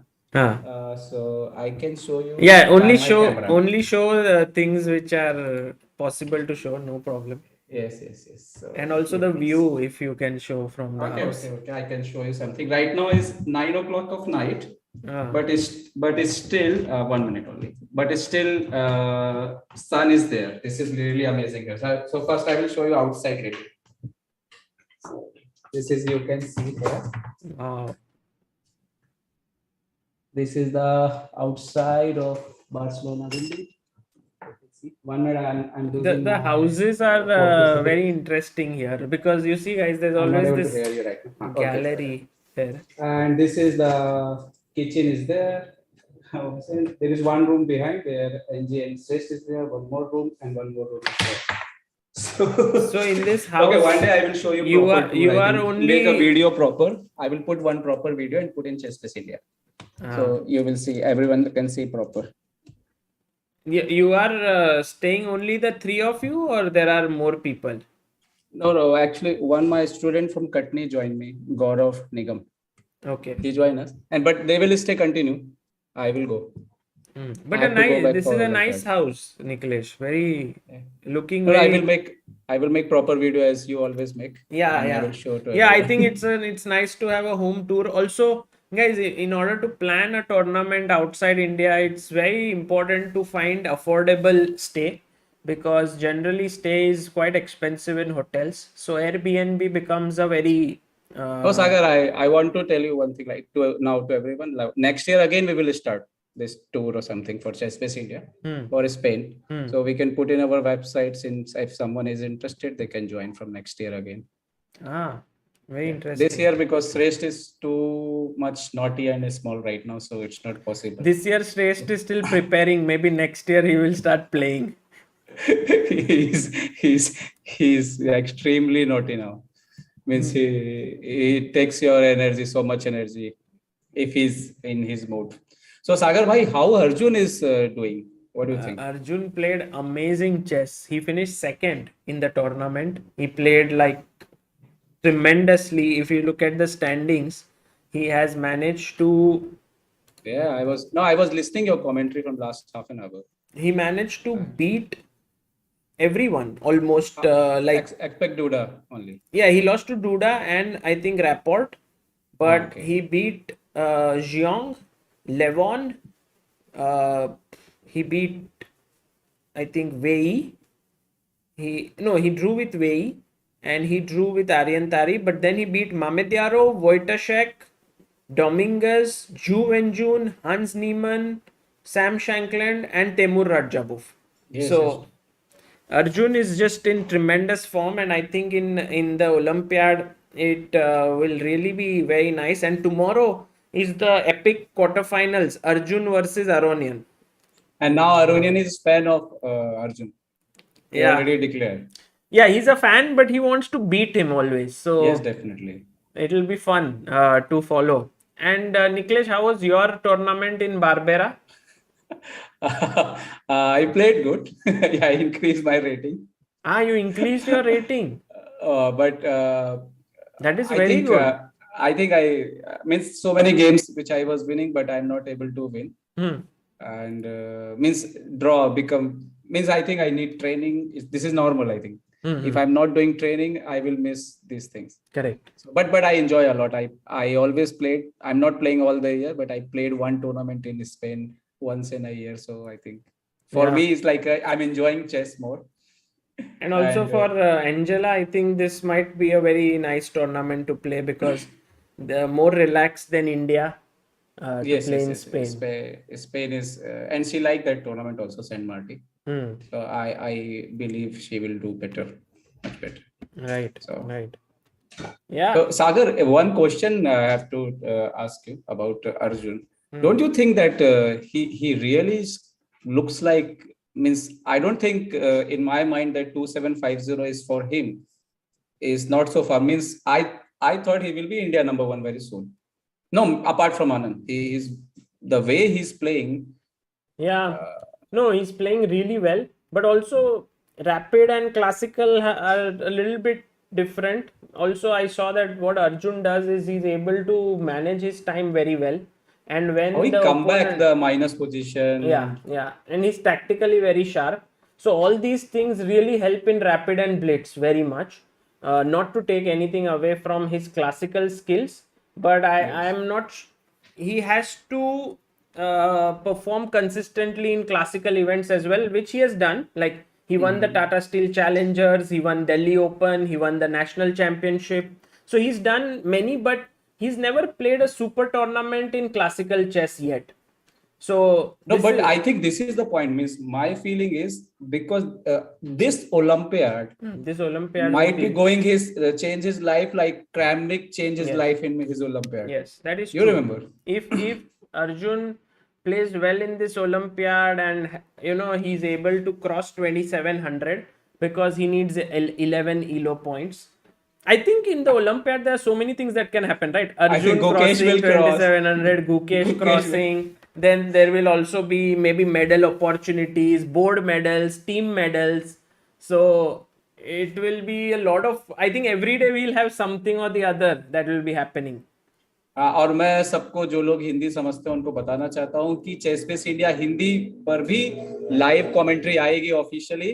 तो आप लोग सब जो है, जो भी हिंदी में commentary सुनना चाहते हो वो जरूर जुड़े रहिएगा। मैं और सागर भाई के बीच में बस एक केबिन का फर्क होगा और हम वहीं बैठ के जो है कमेंट्री कर रहे होंगे। हाँ, तो सागर भाई, कितने एक्साइटेड हो आप? ओलंपियाड में आप ही पहली बार कमेंट्री कर रहे हो। बहुत बहुत एक्साइटेड हूँ। एंड बहुत कुछ होगा वहाँ पे। एंड अपना इतने सारे लोग will go together, the chess base India team would be there also. उसके पहले चेस बेस इंडिया ओरिजिनल्स हो रहा है, Anish versus yes yes Vidit. Yes yes. That is a very exciting event, तो उसके लिए भी वेट कर रहा हूँ कि यहाँ पे मुंबई में कुछ होगा। एंड आई थिंक ये एक मात्र ऐसी चीज है जिसकी कमी थी इंडिया में, मैन टू मैन मैच की सुपर ग्रैंड मास्टर पे। तो वो चेस बेस इंडिया शुरू कर रहा है सागर भाई, तो आपको भी बहुत बहुत बधाई है। और अरे मतलब हाँ, क्या बोलूं, मैं तो खुशी हूँ वी विल बहुत। मिस यू इधर मुंबई में, but I think you will already be in Chennai at yes that yes point. Yes 26th you will be in Chennai. Yes. तो मैं हाँ, वहां जाके जो है वो कमान संभालता हूँ और वहां से जो सचिन मैं कर सकता रानाडे हूँ कह करना रहे शुरू करता बाटुमी ओलंपियाड में तो असली विनर निकलेश था। आई थिंक ये किसी ने ट्वीट भी किया था। हाँ, वो कुछ तो ग्रीस वाले जो, उधर ग्रीस उधर वाले इस जो बार है। कुछ तो हो जाए निकलेश। अभी मैं क्या हो जाऊं, मैं श्रेष्ठ को लेके जा रहा हूँ, छोड़ दूंगा उसको तो टूर्नामेंट कराना मुश्किल हो जाएगा। हाँ, श्रेष्ठ टुडे को। टुडे टुडे श्रेष्ठ went with me to Saint Martin tournament hall, and I was talking to the organizer what Shresht was doing. From every chessboard he took the rook, and there was one box and he throwing that all the rooks to that box. He throws 16 rooks. बाप रे, After I collect all rooks and put it back, रुका नहीं वो। organizer was telling that me that he's a really strong boy, he like rooks. So I was not telling him, means मेरे मन में मैं सोच रहा था इसको छोड़ दो थोड़ी देर, अभी तुम्हारा कुछ बचेगा ही नहीं टूर्नामेंट हॉल में। तो सही चलो है, सागर भाई, बढ़िया। बहुत बहुत बढ़िया है। और तो कल अर्जुन खाना और खाना अरुलिन खेलने बनाया वाले हैं। निकलेश? हाँ भाई, खाना बनाया और खाया भी। क्या बनाया? और खाने में मतलब क्या, वही थी, वेजिटेबल विथ राइस। अच्छा। एंड एनजी ने कुछ सब्जी भी बना दी थी, कभी मैं भी बना लेता हूँ, कभी एनजी बना लेते हैं। मेरे को ऐसे यूरोप की बहुत याद आ रही है, ऐसे यस यस एयरबीएनबी यस में यस। रहना, खुद अमृता खाना और तुम बनाना, खाना बनाते थे। फिर यस यस। टूर्नामेंट में जाना। वहाँ का लाइफ थोड़ा अलग ही हो जाता है। You are away from everything, it becomes a more sort of structured life, है ना? काफी ऑर्गेनाइज है, मतलब ये हम्म। एक चीज की जो कुछ चीजें हैं अभी हमारे यहाँ तो होने में बहुत वक्त लगेगा। खासतौर पे ट्रांसपोर्टेशन बहुत ही अच्छा है, मतलब कि आपको कहीं भी जाना है आना है तो एक बार भी हमको श्रेष्ठ के साथ ट्रॉली के साथ भी जाते हैं तो कोई तकलीफ नहीं होती। हम्म। हर रोड हर चीज डिजाइन है उसके हिसाब से कि आसानी से ट्रॉली ऊपर जा रही है नीचे जा रही है, मतलब लाइफ डेफिनेटली बहुत आसान है। और बट ठीक है, कितने दिन रहेंगे, आखिर में तो अपने देश की घर की याद आने लगती है। हम्म। तो घर वापस आना है भाई, और अपने देश में तो पूरी दुनिया इकट्ठी हो रही है अभी। तो हाँ हाँ, बस, मजा आ मतलब जाएगा। ये स्ट्रक्चर लाइफ भी मुझे लगता है कि हम लोग के लिए ज्यादा दिन काम नहीं करती है, 1 महीने बाद हम बोर हो जाते हैं इस स्ट्रक्चर लाइफ से। हाँ, क्योंकि मतलब अभी जब घर तक, जाओ। The thing is that because some it's not only about कि बाहर ये सब, बट क्योंकि तुम टूर्नामेंट के बीच में हो, so you have less phone calls, you have less या थिंग्स टू वो वरी, सबसे अच्छा है, वो यू सबसे अच्छा यू है। You can focus more. तो वो, और प्लस एकदम शांत वातावरण रहेगा, आजू बाजू कोई अब uh, बिल्कुल भी कोई आवाज नहीं। कोई भौंक नहीं रहा है। हाँ मेरे हमने तो, मैं तो अभी तक 2-4 कुत्ते तो नीचे से भौंक चुके होते हैं जब तक मैं रिकॉर्डिंग कर रहा होता हूँ। हाँ। इधर मेरे को वो दिक्कत नहीं होती, मतलब खिड़की खुली भी रहती है और मैं वीडियो रिकॉर्ड करता हूँ, जैसे अर्जुन के आज कर रहा था, कोई आवाज नहीं थी, आराम से खटनी में भोपाल में तो मेरे को सब दरवाजे पहले मैं बंद करके आता हूँ कहीं से कोई आवाज नहीं आए, फिर रिकॉर्डिंग करता हूँ। तो वो ठीक है। हम्म। बट ठीक है, हम लोग यहाँ से सीखेंगे और अपने देश को बेहतर करेंगे धीरे धीरे, अपना देश भी श्योर, और नहीं, अच्छा। It's I mean it's not about कि व्हाट इज बैड और गुड, इट्स जस्ट डिफरेंट। और वहाँ पे हाँ नहीं, ऐसे मुझे बार्सिलोना बहुत पसंद है क्योंकि हम्म। आप चेस खेलने में आपको बहुत मजा आता है। यहाँ पे कोई भी लोग अगर चेस खेलने आएगा, बहुत ही अच्छे टूर्नामेंट्स, प्लेयर्स आपको अच्छे मिलेंगे, फाइट सब फाइट करते हैं टूर्नामेंट में, जो भी आपको प्लेयर मिलेंगे तो आपको मैच खेलने में मजा आएगा।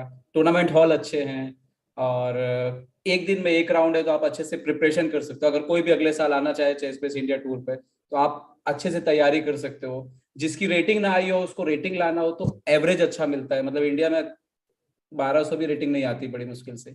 अगर आप ठीक खेलते हैं तो यहाँ 1500-1600 रेटिंग भी आपकी आ सकती है, तो वो बहुत अच्छा है। खाना आप खुद बना सकते हैं, तो होटल जैसा खर्चा नहीं होता है, मतलब 3-4 1 महीने रुक के आप टूर्नामेंट खेल सकते हैं। नहीं तो आप किसी दिन का सिटी में खर्चा जाके, कितना होता है per day cost? I think थोड़ा फर्क पड़ा है सागर इस बार, क्योंकि यूक्रेन रशिया वार की वजह से कुछ चीजें, खाने की चीजें थोड़ी महंगी दिख रही हैं जो कंपेयर टू हम देखते थे लास्ट ईयर से। अच्छा। बट अगर हम माने, मैं मतलब एक एग्जांपल दे रहा हूँ कि अगर मैं पुणे में जाके रहता हूँ किसी होटल में हम्म और खाना खा रहा हूँ, तो आई थिंक पर डे का जो लाइफ है, मतलब खाने का भी खर्चा मेरे को नहीं लगता 600-700 रुपये से ज्यादा कम होता होगा, और ज्यादा होता है। अच्छा। तो आई थिंक अगर आप बार्सिलोना में प्रॉपरली आप खुद खाना बना रहे हैं, तो even maybe 500 is good amount to manage. Maybe 7 euros per day. हाँ, मतलब जो पहले 2-3 यूरो हुआ कर 4 यूरो हुआ, वो 7 तक तो पहुंच गया है। लेकिन आई थिंक अभी भी आप किसी इंडिया की किसी सिटी में चले जाओ, तो इसीलिए बार्सिलोना का जो सर्किट है वो बहुत फेमस है। आप आइए, खेलिए, 1 महीने रुकिए, और चेस बेस इंडिया सब करके देगा अरेंज। तो या I think that is a ये सब चीजें अच्छा है। और एक और अच्छी बात है, इंटरनेट अच्छा मिलता है, अपोनेंट्स के गेम्स मिल जाते हैं, तो आप प्रिपेयर कर पाते हो, तो और रिलैक्स रहते हो एक दिन में एक राउंड पे। अच्छा। और बार्सिलोना भी घूम सकते हो बीच में, जब भी आपका राउंड जल्दी खत्म हो जाए, सुबह घूमने निकल जाओ। सो वो तो है ही। बढ़िया बढ़िया, अमेजिंग। तो Niklesh, all the best Angela को नेक्स्ट टूर्नामेंट, मतलब वो जो खेल रही है ये टूर्नामेंट के लिए। एंड ऑल्सो तुमको, आई थिंक लोग आपको मिस कर रहे हैं बहुत, आपके लाइव स्ट्रीम्स को यस वगैरह। यस यस यस तो यस, मैं जल्दी वापस आऊंगा। जैसे निंजा और देश कह रहे हैं कि बहुत उन्होंने आपके, please support Niklesh channel Hindi chess base India को, प्लीज़ सपोर्ट कीजिए दोस्तों। इफ़ यू हैवेंट सब्सक्राइब्ड, वहाँ पे जाके हिंदी में बहुत सारे अच्छे अच्छे वीडियोस है। In fact even when he was playing the tournament वो वीडियोस डाल रहे थे वहाँ पे। सो इफ़ कोई मॉड एक उनका लिंक डाल सकता है तो guys please do go and subscribe to Hindi chess base India. Yes yes, Sachin, thank you Sachin. Kachori नहीं है, कोई बात नहीं यार, हम लोग बना लेते हैं कुछ, यहाँ पे सब लेके आए खाना वाना सब। अरे हाँ, इस साल बार्सिलोना में दिसंबर में भी सनवे सिडजिस का टूर्नामेंट तो होगा ही। Yes yes yes yes, correct. Sunway Sitges होने वाला है, उससे पहले एक फॉर्मेंटेरा हो रहा है, वो भी होगा। उन्होंने उस टाइम भी एक सर्किट बना दिया है 3 टूर्नामेंट का सागर, दिसंबर में भी। अच्छा। हाँ, तो तो अभी हो थीम सकता है कौन कि सा है? दिसंबर में भी हम जाएं, टीम लेके ले जाएं कौन? लोगों को। सनवे सिडजिस। एक फॉर्मेंटेरा किया है अच्छा हाँ, टूर्नामेंट में। फॉर्मेंटेरा लास्ट ईयर गुकेश जीता था I think. Yes yes yes yes yes, और वो बड़े बहुत अच्छे स्टेडियम में होता है, बड़ा अच्छा टूर्नामेंट है वो। वो भी एक वो लेकिन है, बीच के पास ही है। हाँ यस यस यस यस। तो एंड वो और एक ये वो होता है ना, वो SL नारायणन जीता था एक बार। मुझे याद नहीं आ रहा, बट 3 टूर्नामेंट लगे हुए हैं हाँ सब। हाँ। तो मतलब मेरे ख्याल से एक टूर्नामेंट सिटजस के बाद है, हम्म, एक सिटजस के पहले है, ऐसा अच्छा। है। अच्छा। हाँ, तो नवंबर 27 से टूर्नामेंट शुरू होंगे, हम्म। और वो चलेंगे मेरे ख्याल से जनवरी तक कंटिन्यूसली। दीपांशु मालविया जी कह रहे चेसबेस इंडिया विल अरेंज का क्या मतलब है? चेस इंडिया विल अरेंज का मतलब है कि देखिए क्या होता है कि जब आपको कुछ बुक करना होता है, एयरबीएनबी, आपको सबसे बड़ी बात है कि कहाँ पे टूर्नामेंट है, लोकेशन वाइज उसको सही तरीके से ढूंढना ताकि टूर्नामेंट में खेलने में आसानी हो। फिर उसके बाद आपके टिकट्स का अरेंजमेंट, सही टाइम पे टिकट्स बुकिंग होना। तो बहुत सारी ऐसी चीजें हैं जो नॉर्मल आदमी अगर करने जाता है तो बहुत ज्यादा एनर्जी थ्रो होती है उसमें, बहुत ज्यादा आपकी एनर्जी तो लगती है। दूसरी बात, कई लोगों को पता नहीं होता है कि सही तरीके से कैसे करना है। तो चेस इंडिया जानता है, हम सब चेस प्लेयर्स हैं, हम सब खुद ट्रैवल करते हैं, तो हमें पता है कि किस तरह से एक चेस प्लेयर को अरेंजमेंट चाहिए होते हैं ताकि वो अच्छे से कंफर्टेबली टूर्नामेंट खेले। तो वही हम ऑर्गेनाइज करके, मतलब हम सब मैनेज करके देंगे, और डेफिनेटली पैसे आपको देने पड़ेंगे। ओ, ये एक चीज मिसिंग है कि पैसे उनको देने पड़ते, but yeah I think it works out to be cheaper than if you go alone, क्योंकि yes many yes yes times yes. Also for youngsters it's easier, क्योंकि बहुत बार पेरेंट्स को अकम्पनी करना पड़ता है and this becomes like you can go alone there because there are और सागर, ऐसा नहीं है कि ये सिर्फ चेस की बात है। आज मैं बच्चों के साथ ट्रेवल करते हुए, मतलब उस हिसाब से देखूँ तो मुझे काफी लंबा वक्त हो गया 2007 से तो जो साथ में बच्चे आते हैं या जो भी आते हैं वो एक बहुत बड़ी चीज सीखते हैं, ट्रेवल करना, हाँ कैसे करना, कैसे रहना, कैसे अपना ध्यान रखना, सेफ्टी का ध्यान रखना, ट्रांसपोर्ट कैसे लेना इंडिया के रिस्पॉन्सिबल हो बाहर। जाते हैं। सो रिस्पॉन्सिबल होते हैं, तो उसका फर्क ना उनके गेम में भी दिखता है, मैंने देखा। हमने देखा है कई बार, आप अभी जो हमारे साथ चेस बेस इंडिया टूर में जो बच्चे आए थे उन्होंने कमाल के परफॉर्मेंस किए हैं बिना पेरेंट्स के, क्योंकि वो थोड़ा मैच्योर हो जाते हैं, करेक्ट। अपनी रिस्पॉन्सिबिलिटी लेना शुरू करते हैं, तो वो भी एक पॉइंट है। Right right. हाँ मतलब जब भी ऐसा कुछ प्लान होगा तो then we will put it up on chessbase.in and also on our YouTube channel and all of that, so you can stay tuned. And Niklesh, thank you so much join करने के लिए, एंड बहुत जल्दी मिलते हैं। हाँ सागर भाई, बुलाने के लिए थैंक यू सो मच। और जो जो भाई नोट्स बनाओ भेजते रहना मेरे को कमेंट्री के लिए। हाँ मैं भी, मतलब मेरा भी पहला एक्सपीरियंस होगा ओलंपियाड में बैठ के वहीं से कमेंट्री हाँ बहुत करना, मजा और आएगा। मतलब मैं अभी भी थ्रिल्ड हूँ। मैं बातूं ही मेरे दिमाग से निकला नहीं है अभी, और मैं इधर आया, मतलब बहुत ही ज्यादा बड़ी चीज आने वाली है अभी। So correct. Thank you so much Sagar bhai, goodbye night, take bye care, Niklesh, see bye bye you. Bye bye bye bye everyone, thank you chat, bye bye. Guys, that was Niklesh Jain, the head of Chessbase India Hindi, and he was here, and he's in Barcelona right now, um, playing tournaments, also going there with his better half, Angela, and together they are playing some events. So, see you all. Oh, Pragnananda won his game in again. There was one guy whose games I had to see. Did I? Kshitij Chaudhary says today Ronak drew and is jointly leading Benask. Prag sole leader in Parachin Open, and Arjun finished second in prelims of FTX Miami. Wonderful. Great update. No, Bhuvan Chandra, he withdrew from the tournament. Rajabov. I think it was Manan Shah. Manan, are you there? I had mentioned we'll see your game. Um,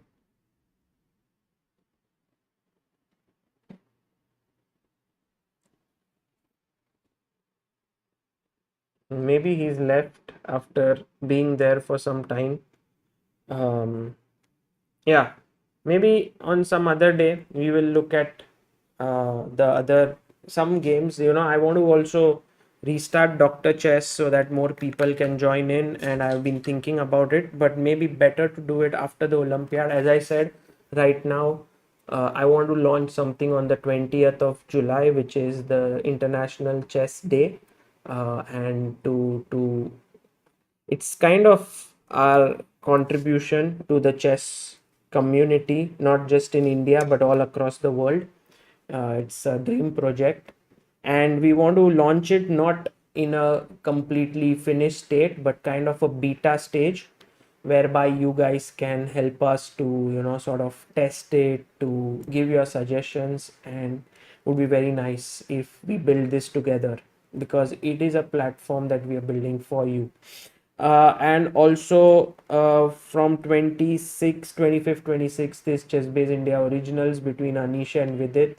So that is something which takes up a lot of our mind space. We really want to make it into a good event. And then the Olympiad.